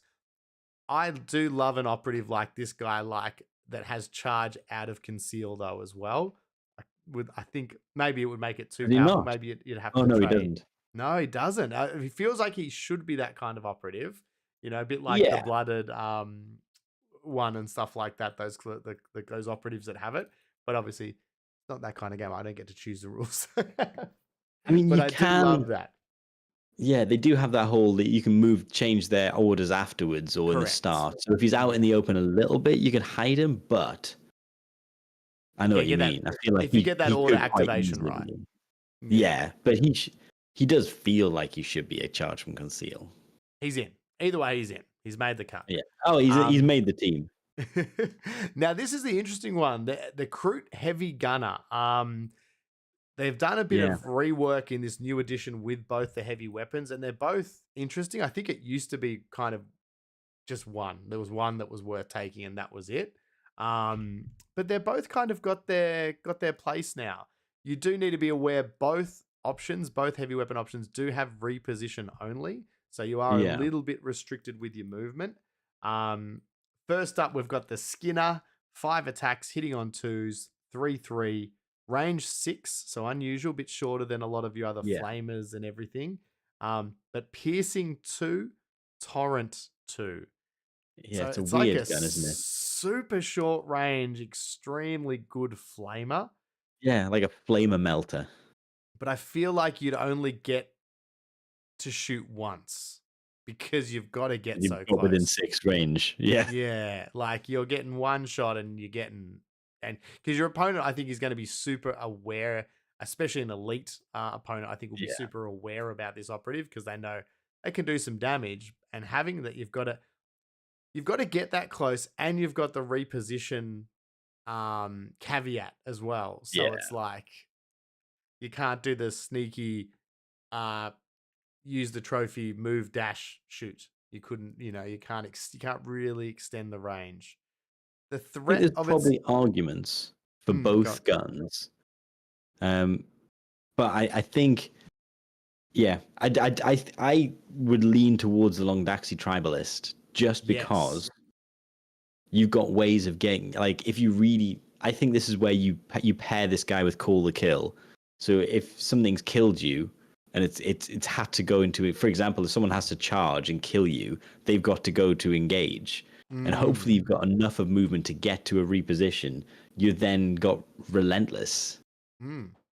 So if you're shooting this gun with Relentless, 5 attacks hitting on 4s isn't so bad anymore. Yes. Like piercing 1, pretty decent. Rending as well. So could this be the one that also you've maybe victory shriek to give balanced innately as well at some other point too? Like there's ways to get it. It's for the Tri-Blast here. 5 attacks, hitting on 4s, obviously that's the hold back, but the damage is beautiful. 4/5, we'll take that. Yeah. Piercing 1, so we're still getting some piercing and the rending as well. So yeah, I think I'd be leaning towards the Tri-Blast. I think I've definitely modeled my guy with the with the Skinner. But I think the Tri-Blast just, I think there's ways to buff it, and I think also because of not having the range restriction, you've got more options to keep this operative alive and hopefully get 2 shots off with it. If you use it rightly, there's ways to change the order later on. I'm leaning towards that. I was going to say, yeah. I mean, Ceaseless, if you've given him, if you've given them what you call it. If you've taken the thing so you don't have to move, ceaseless becomes, balance becomes ceaseless. Ceaseless or relentless, I think, make that gun just worth it. You will get 5 hits with the flamer. I think you're right. I think if you've had to go that far forward, you're getting one shot off, and you have to really hope you kill what you kill, and there's no one left to charge you. Or you get maybe 2 shots off with the tribalist. It's kind of, it feels like sometimes you get those gunners that you're like, when you have a melter in your team, you're like, unless it's a space marine, you're like, it's getting one. This melter's got 1 shot. And if he kills the exact thing that I go for and everything else goes to plan, maybe I get a second shot because it's my last activation and then my first activation. Yeah. But if things don't go to plan, you get 1 shot. And it feels like the Longdaxi tribalist, that maybe you get 2 or 3 shots because you can keep him far back. Whereas, the Skinner, you're probably getting 1 shot before he is just getting squished, and he is squishy. And if you don't get that 1 shot off because of where your positioning's kind of like you're gutted, like I'm not even sure that kills a space marine. Piercing 2, so there's 1 save. Let's assume you hit with everything. So that's what, 4 going 3, 6, 9, 12. So it doesn't kill a space marine unless they don't hit everything. And the thing is, though, this isn't for space marines. This is for a horde because it's torrent 2, and this could do a lot of damage. Oh, what I think? Exactly. If you get it off, like it's like if there's a graph, it's like goes like this of it can do nothing to its spikes so hard and it'll do crazy. But it's like, do you want that and have to work very hard to set that up, or do you want the tri-blast, which is just like it's like having nearly like a plasma gun in a lot of ways, a good without having to overcharge anything, like it's reliable, it's consistent, it's a heavy weapon, no risk, and there's ways I think to improve. I said obviously the 4-up hurts it, but there's definitely ways to with this team to get around that. I was going to say it's a team with a lot of rerolls baked in now, so I think you can get away with the more damage with just a whole bunch of rerolls thrown in there. For a team that can get relentless and get ceaseless and get balanced, very very easily get balanced and ceaseless, I think I'd take the risk of pumping more damage through, if I'm honest. But yeah, definitely taking a heavy gunner, and I think if you've got a choice, take both and give them a try. But if you're building one list to rule them all, I think maybe run with the tribalist for a little bit. Yeah, take some long range. Yeah. Now the Kroot's goodest boys, the Kroot Hounds. So these guys are a little bit different in their base stats. 2 APL, 8-inch move, and 7 wounds. So faster, but a little bit squishier. They've got ripping fangs, so obviously no shooting for these doggos. 4 attacks, hitting on 3s, 3, 4, and rending. So not bad. What do you have to eat as a Kroot to become a dog? A dog. Like lots of it's a bit on the nose though. Yeah, but the thing is though, is someone not saying, Tom, stop eating dogs, mate. You know what's gonna happen to you. And he's like, they just taste. Stop. Yeah. And the thing is though, if they tasted amazing, the Kroot would just be all hounds. Do you not think almost, and I have no idea the law, I'd be almost a little bit more understanding if Kroot were normally hounds, and then someone was like, hey, we accidentally fed the dog human bits, and now it's started eating at the table. Like, you'd be like, it's got a oh, wow, that's crazy. That's like a Gremlins story. Whereas the other way around, it sounds kind of sad if they're like, okay, we need a lot more movement in this army. We've nominated you to start eating dog. Yeah.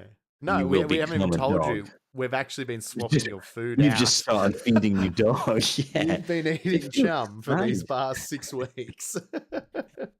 He's just looking at his food, kind of being like, is everyone eating this? Yeah. No, it was the same. That's the same. No, you're good. Anyway, so a few special rules, though, with the doggos. They are a beast. So this operative cannot perform any actions other than charge, dash, fall back, fight, gather, which is a special one for them, guard, reposition, pick up, marker, and place marker. You cannot use a bunch. any weapons that aren't on a starter guide. That's a lot. That's a lot.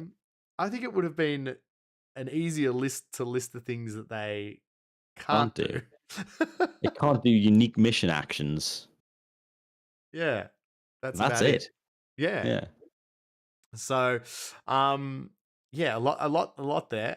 They're also bad-tempered, Russ, and this may be due to the fact that they were tricked into eating dog. But whenever an operative Being performs, betrayed. whenever an enemy operative performs the fight action, if this operative is a valid operative to fight against, you can force them to select this operative to fight against. When an operative ends the charge range within control range of another friendly Farstalker Kinband operative within 3 inches of this operative. If this operative isn't within control range of that enemy operative, this operative can immediately perform a free charge that must end within control range of that enemy operative. So it's basically like a bodyguard type rule. Do you know what this needs? I feel like this needs a line that says regardless of what order it has. Ooh. Because that means you can't do it unless you're in engage.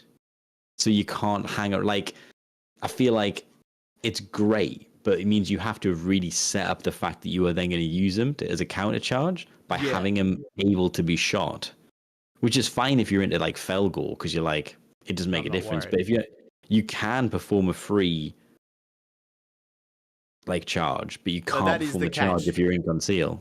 Yeah, so like, so that you still can't. You can't be like, haha, he was hiding around here the whole time. They do need to have an engage order to even be able to use this rule, unless it's been errated.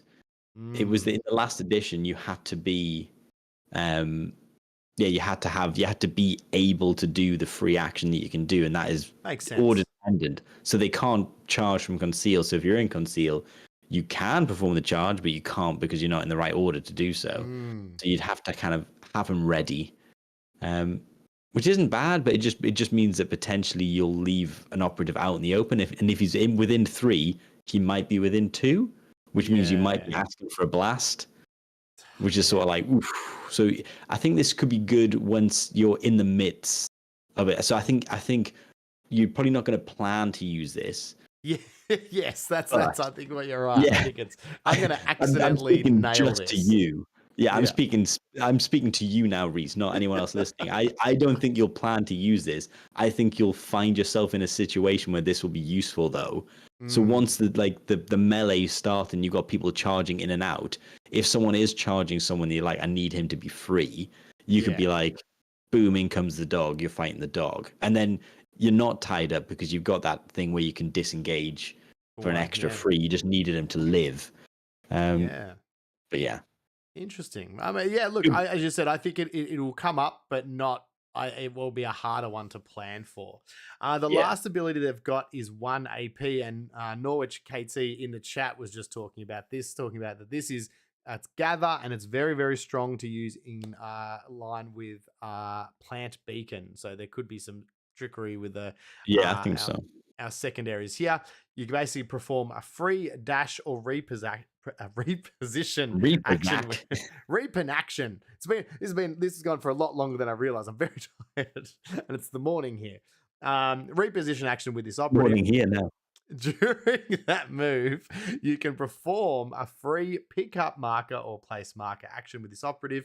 Blah blah blah. If you can determine you can do so, and any remaining distance it had from the dash or reposition can be used after. So basically, you can scoot, pick up something and keep scooting, or scoot, drop something, keep running away, or just being able to do 1 APL to reposition and drop your marker as well. Yeah. I mean, it's great. As Linford said, it's great for the whole plant beacons because they've got the place marker, which is part of that. So I think these are, good option. You can do it from conceal. Again, which is why I don't think you'll have the bad tempered until you want to keep these guys around doing that kind of stuff. Yeah. There's better use for them at 8 movement than as your counter chargers because they get counter charged and they just get killed because they're not great in combat. You know what I mean? You would just throw them away. Yeah, 7 wounds. It's because you got to go. That's it. Exactly right. You go, yes, it may have saved Operative X, but was Operative X going to drop 3 beacons throughout the game? I was gonna say, I think it depends on what you're playing. If you're playing, if you're playing plant beacons, maybe you want to keep that, prioritize the hounds. Yeah. But And it if you're depends not, completely. you go the other way, yeah. Yeah. All right, we're getting there. We're slowly getting. Kroot long sight, pow. This is your actual sniper, not to be confused with the guy with the bow. This guy is your actual proper sniper operative, if you will. He's got 3 different types of shooting. We've got the Kroot hunting rifle concealed, which is devastating 3, just quietly. It's on 2s as well. Yeah, it has concealed positions. This operative can only use this weapon the first time it's performing. This operative can only use this weapon the first time it performs a shooting action during the battle. So interesting. So you're really only getting the one ka-chow off with that, with the concealed, and then you're visible after that. But still, for devastating 3, used at the right time with something, if he gets away to get lethal 5 up on it, some other shenanigans, it could be pretty potent. You've got the mobile profile, which kind of just turns it into a bolter. 4 attacks hitting on 3s, 3-4. And then you've got the stationary, which basically improves the hits to 2, goes to 3 damage, heavy, but devastating 3 comes back in. So pretty interesting. Again, another great candidate too for the order change at the start of the turn. If you're able to shoot, keep them alive, depending on your activation order. Geez, that's the one thing I'm seeing here. Getting your activation order with this team, getting it right is going to be pretty important. They also have, they also have long sight until the start of the operative's next activation. This concealed profile, this Kroot's hunting rifle has the, believe it or not, Russ, lethal 5+. Just what we were saying. Wouldn't it be nice to find a way to get that? Especially for this guy. And whenever it's shooting with its Kroot hunting rifle, enemy operatives cannot be obscured. Another very powerful application there as well. So pretty potent. There's some real, this is a hard hitter. I think he's an auto take for your team, really. Yes. He's going to probably fire 3 or 4 times during the game. Probably not on turning point 1 unless someone's mispositioned. Yes. But the fact that you can ignore obscuring might mean that you can get this guy on not on Vulcus necessarily, because it's so much heavy. So they'll have to be really badly positioned. But any other game, any other board, yes, you'll probably get a shot turning point 1 because there's a lot of light if you can get them on thinking. With bound, you probably will. And heavy reposition. Oh, no, it is heavy. Okay, it is heavy, yeah. Unless you were using your scouting phase to climb this guy up somewhere, maybe you wouldn't use it. Yeah. Turning point 1. But he's probably going to shoot 2 or 3 times. Being able to be lethal 5 and no obscurity probably means he's definitely getting shots. And he's pretty good. Pretty good shooting at hitting on 2s, 4 attacks, 3-3, devastating 3. No P. But again, if you're getting getting lethal 5 up, devastating 3, I guess you'll sacrifice that for hopefully getting through those large amount of mortal wounds. Regardless of saves would be pretty nice. Awesome. Okay, he's in. Then we go to the Pistolier. So another little Kroot cowboy here. He's got dual pistols. Dude. Yeah, I love the model. I love the action pose of just about to grab the pistol out. It's very cool. 2 options for their pistols. They've got the Focus and the Salvo. The only difference being the special rules. Both are 4 attacks, hitting on 3s, 3-4. They're both range 8. The difference is one has Ceaseless and Lethal 5 up. That's the Focused. And then the Salvo has a special rule called Salvo, which basically lets you select up to 2 valid targets, shoot with this weapon against both of them in any order of your choice. Roll each sequence separately. Not bad. I know you lose the special rules, but that's 4 attacks hitting on 3s, 3-4. Not bad. Into some squishy boys, that you potentially could be dropping 2 right there. You've also got Quick Draw, which is the other special rule. Once per turning point, when this operative is performing the shoot action, and this operative is selected as a valid target for it, or it will be the secondary from blast. If this operative is ready, you can interrupt that action to use this rule. If you do, this operative can immediately perform a shoot action with its dual Kroot pistols focused against that enemy operative. You can change its order to engage to do so, Russ. That's for you. And that enemy must be a valid target. So quite a few hoops to jump through because your weapon is also only range 8. Yes. You've got to be getting targeted. There's a bit, your opponent can definitely work around this, but in the right situation, you get to shoot first. I was gonna say it's pretty, and the thing is, with the change to how prey and their rules work, it used to be accurate. Basically, you can engineer it so that both your focused and salvo profiles have ceaseless, because you can get balanced and then have ceaseless, so you can effectively make 2 lots of ceaseless shooting attacks, which is like, it's a bit of a cheeky way of updating him, because just giving him it is just if they haven't moved. So if he hasn't moved, yes, he can. But yeah, I guess it's. Is he going to be stationary? But he might be. Well, and if he is, again, depending if he's near an objective in the right spot, you've pushed him up. Or I want to be interesting things like interactions with guard as well, because special ammo. We know the special ammo does work on the focus profile of his pistols as well. So you are also able to add P1 and toxic, the toxin shot as well. So that's it. Could be a very, very powerful operative. I still think the range 8 obviously hurts. Your opponent can work around it, but ITD stuff like that, I can see them doing some work. Yeah, I mean, it's a solid. I think the shooting first is enough for him to be in your team. Yes. It's something that, and anything else that your opponent has to think about to give them a little bit of headache is obviously going to be useful. And the fact that he can just be like, you decided to shoot him, he's shooting first. Yeah. Like, it's great. Definitely in the team. Yeah. Awesome. He's in. Pistolier. Made the cut. All right. Now we're on to our last 2 specialists. We've got another of our close combat specialists here, close range specialist, I should say, really. It's the Kroot Stalker. He's got a Kroot scattergun. So this is basically like their version of a shotgun. 4 attacks, hitting on 3s, 3/3, range 6. So pretty not good. Too bad. And then the Stalker's Blades, which is where he comes into his own. 4 attacks, hitting on 3s, 3/4, balanced already, and rending. And charge from conceal. This operative has the charge from conceal. There it is. We found it. Now I get why the other one doesn't have it. So great counter charge unit here. That position just back a little bit. Great threat. There's also for 2 APL here, stealth attack. Perform a free charge action with this operative, but don't exceed its move stat. So obviously charging 6 maximum, which is interesting. Then immediately perform a free fight action with this operative. The first time you strike during that activation, you can immediately resolve another of your successes as a strike before your opponent. So not bad.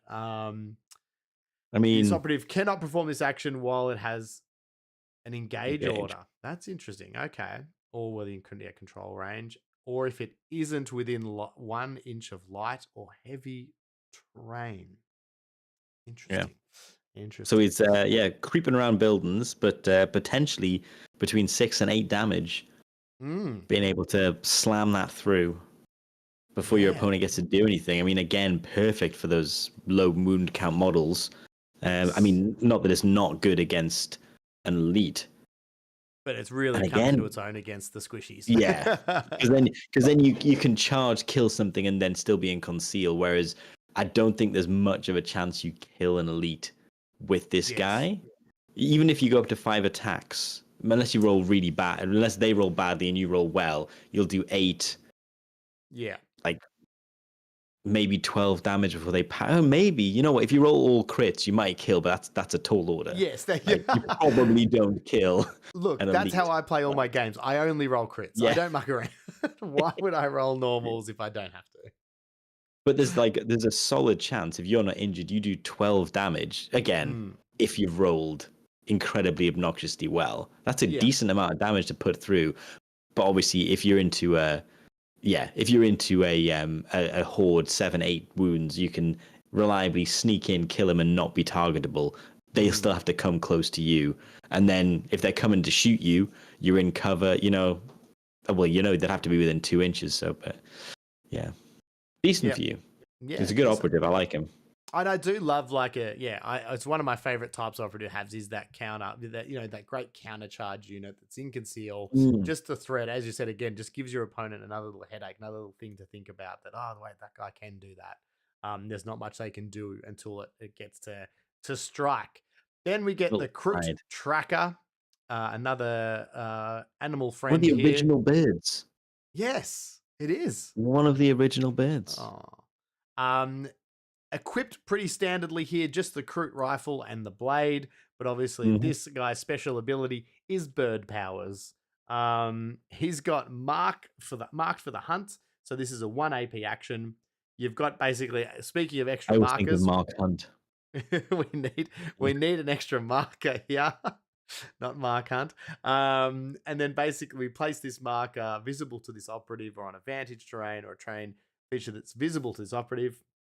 Whenever a friendly operative is shooting an enemy operative that has that marker within its control range, that friendly operative's ranged weapons have the Seek Light weapon rule. At the start of this operative's next activation, or if it's removed from the kill zone, whichever comes first, remove your token from the kill zone. Yeah. So this is basically... Oh, sorry, go on, Ross. No, I was going to say this is, I think the best use for this is because there's so much heavy in Volkers. This is a great thing to put on those vantages. Those 2 buildings that either the top barricades are light or the floor is light. And you just be like, okay, I'm going to pop it on that building early doors. And you just know your opponent can't use it as a vantage for shooting then. Or they can, but you're then going to be able to get Seek Light against them. So they can't do it turn 1. They can't hide up there reliably. So I think...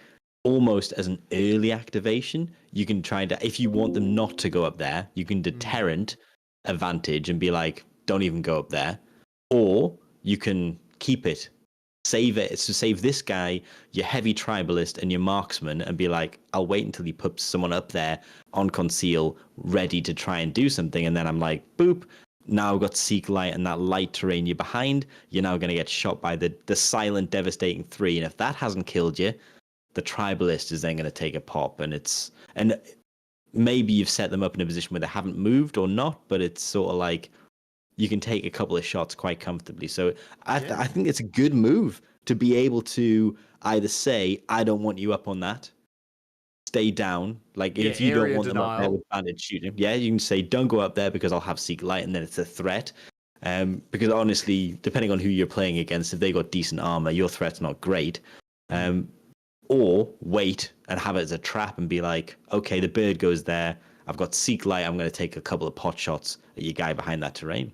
I think it's a decent ability to have, especially on the only place you can really use it on Volkers is going to be those 2 vantages because there's so much heavy.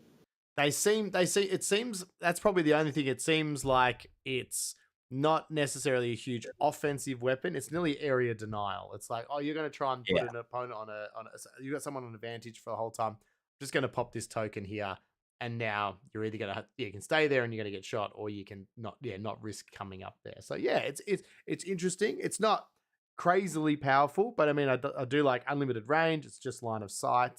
Not too bad. The other one we've got as well is From the Eye Above, another 1 APL action. Select one other friendly Farstalker operative within 6 inches. This operative, until the end, that operative has +1 APL. Classic comms. Classic comms. Classic comms. I also don't mind too with this guy being a bit of a tech piece, using both his APL to do those things.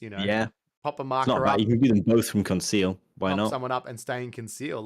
Makes him... And then, by maybe later in the battle, when you need more bodies, then he kind of just becomes a bit of a regular Kroot warrior. He's got the same stats and all that stuff. But early doors, having another way to get APL. And then flies away. Yeah, this is into the sunset.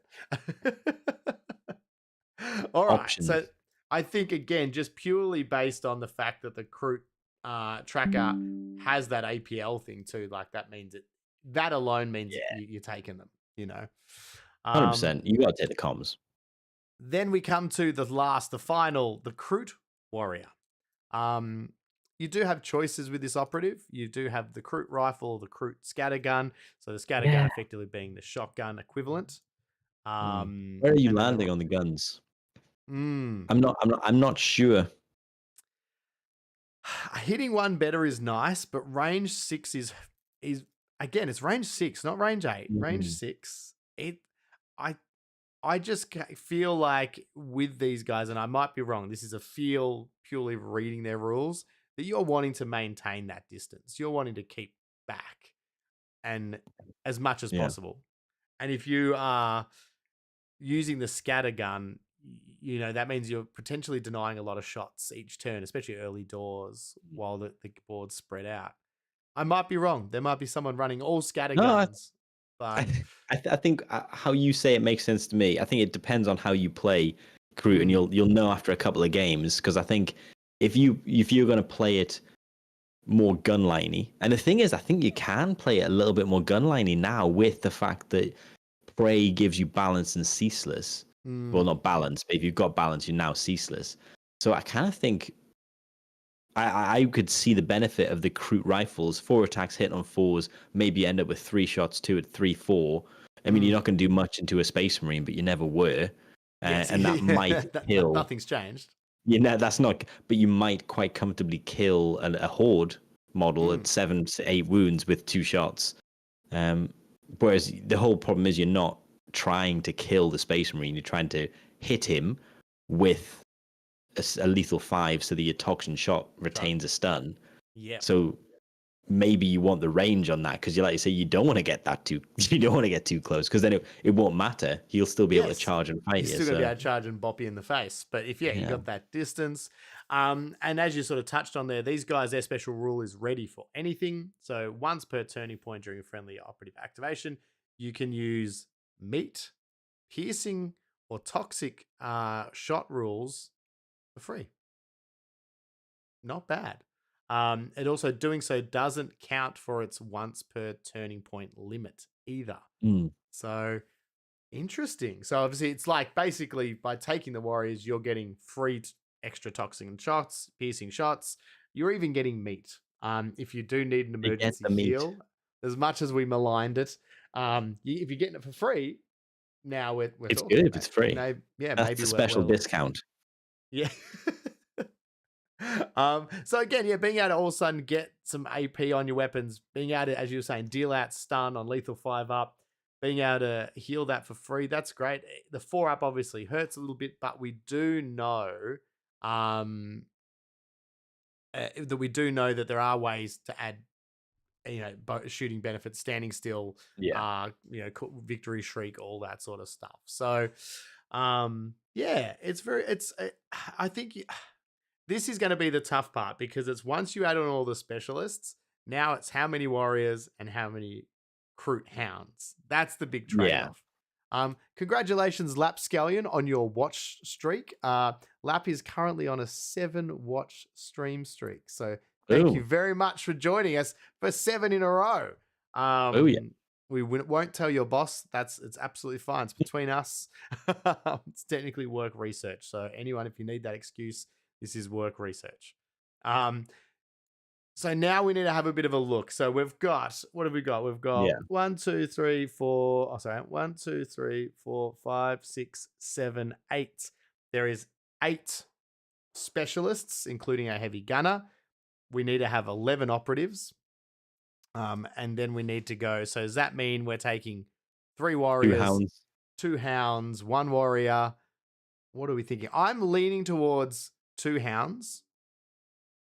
I think it's going to depend how you decide to run your tac ops. Yes. But that being said, I think even if you go the aggressive way into an elite team, I think hounds still have a place. Yes. Because I think what you can use, because obviously Linford mentioned it as well, plant beacons, great choice for the hounds. I mean, recover item, I think possibly also good, although I don't really like recover item, but options. It's possible.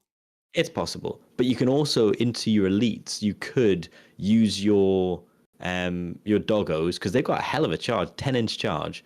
You could use your doggos to set up early Vengeance for the Kinbands against an elite player. You could charge into an operative that's a bit forward. That's obviously going to be their turn two charge. Sorry, charge in, hit, get killed. Vengeance for the Kinband. So you've got early relentless ready to go. Vengeance missiles. Yeah, basically vengeance missiles and chip damage. So because you should hit with maybe 8 damage, 3-4 between 6 and 8 damage. Yeah. And then if you've got relentless, and if you get the turn, hell, you could run in with the next dog. Maybe you kill it with the dog, and that's a good kill for the dogs. But yeah, Lab I can just kind said of John Wick the Kroot. I like John Wick the Kroot. You know, that's what it is. You go in, they kill your dog, and everyone's like, "Well, it was John Wicket." Yeah, I used to know that guy until he started eating all that dog, and now he's arguably a bit rubbish, but still sad that he's dead. Yeah. But yeah, John Wick the dog. So I think they're solid. Just that much maneuverability is really useful for a team. So from what I've been taking notes as we've been talking this through, Russ, and we need to wrap this up. So this is my plan. This is where I've landed with this. We're gonna have our leader. They're gonna have the pulse carbine because that's what it's modeled with.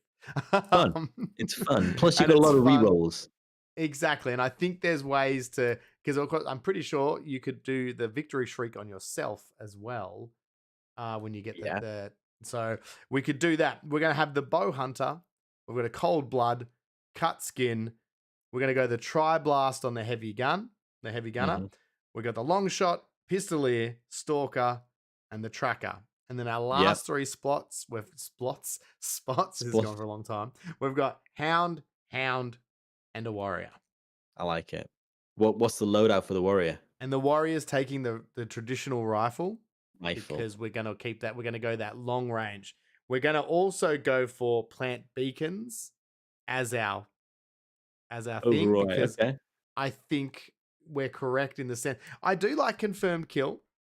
But I also, and this happened to me the other week actually, where it was that thing. It was like you do go into it, like you go, all I need to do is kill 1 a turn, but sometimes that doesn't go right into elites. Oh, hang on, here we go. Just word of warning. This is why we're doing this live. Kroot hounds can't plant beacons because the mission action isn't in the hound's list of approved actions. Isn't it place marker? I don't know. I like that there's some controversy though. No, plant beacon is its own. I thought it was place marker. Action. Yeah, plant beacon is its own thing. Yeah, I thought it was just place marker, but it's not. Well, that ruins everything. Thanks a lot, Ruins your plans, buddy. Linford Gross, exactly. There we go. Wow. Well, that takes us back to plan B. Just as I was saying, I don't want to do confirmed kill. Maybe it has to be confirmed kill.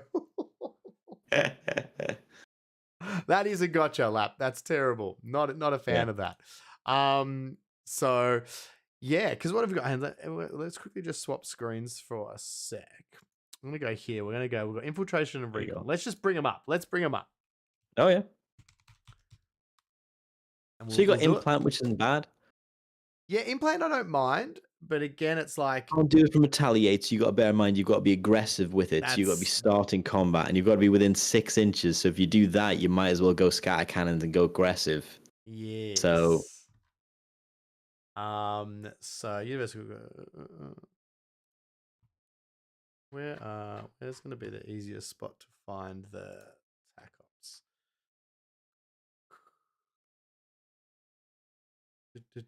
Oh, I thought it was going to be really easy to bring up the secondaries, but it's not. This is why we don't do this live.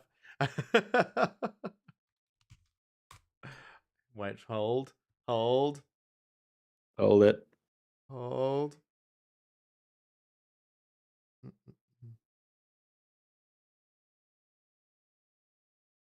No, I can't bring them up.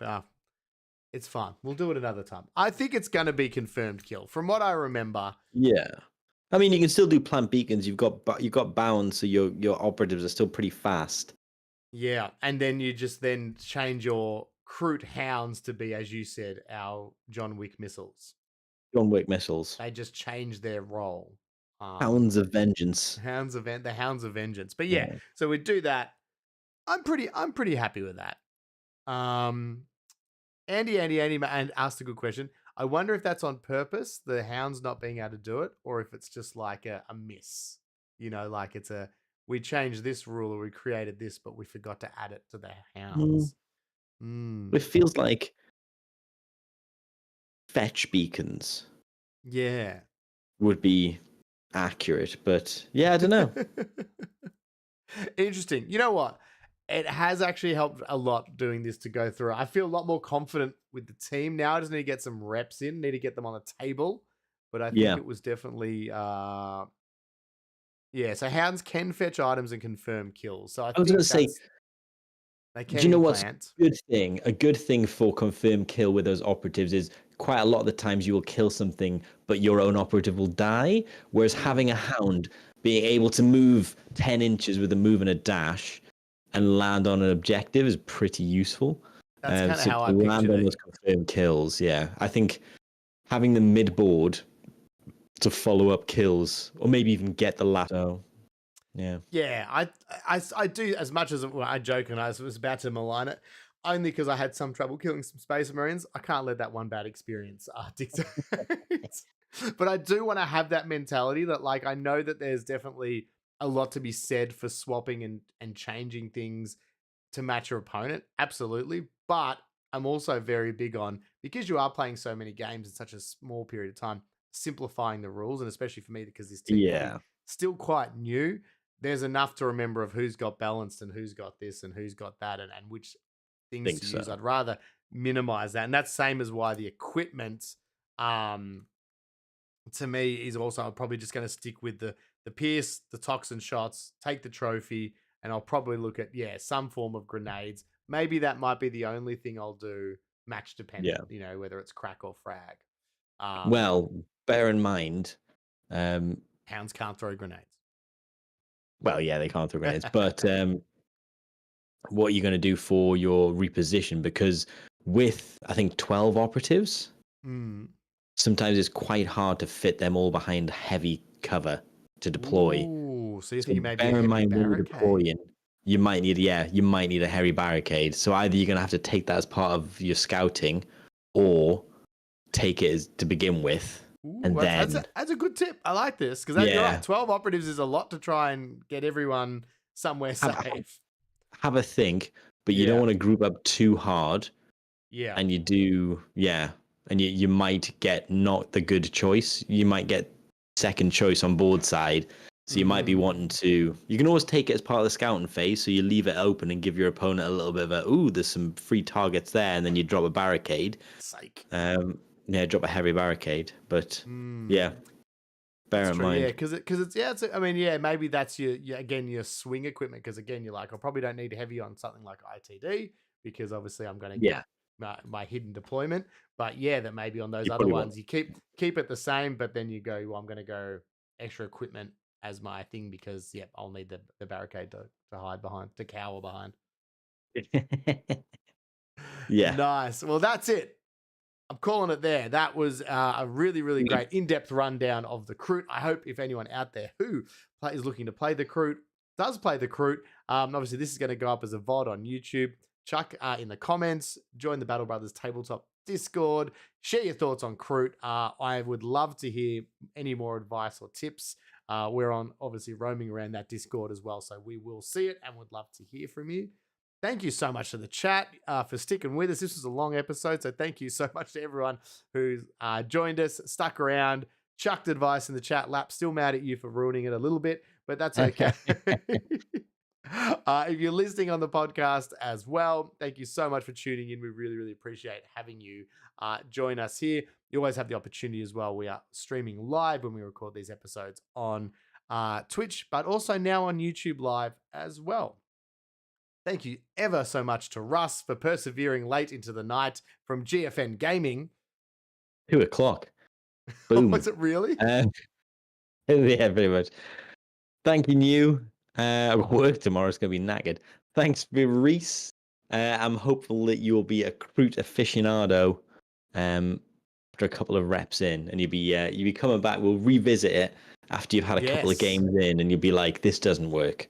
Yes, I Or am this not does good at the work. game. I've found out. I've discovered. Andy's calling for Legions of Rust. Legions of Rust will be back very soon, It but will we can't. next Russ will episode, not die. tonight. Russ will die. I'm already falling asleep, but next episode, Legions of Rust coming back. Awesome. All right. We'll have Thanks our so Legions much of Rust. for joining us. I'm looking forward to Legions of Rust. We'll see you next time. 07's in the chats.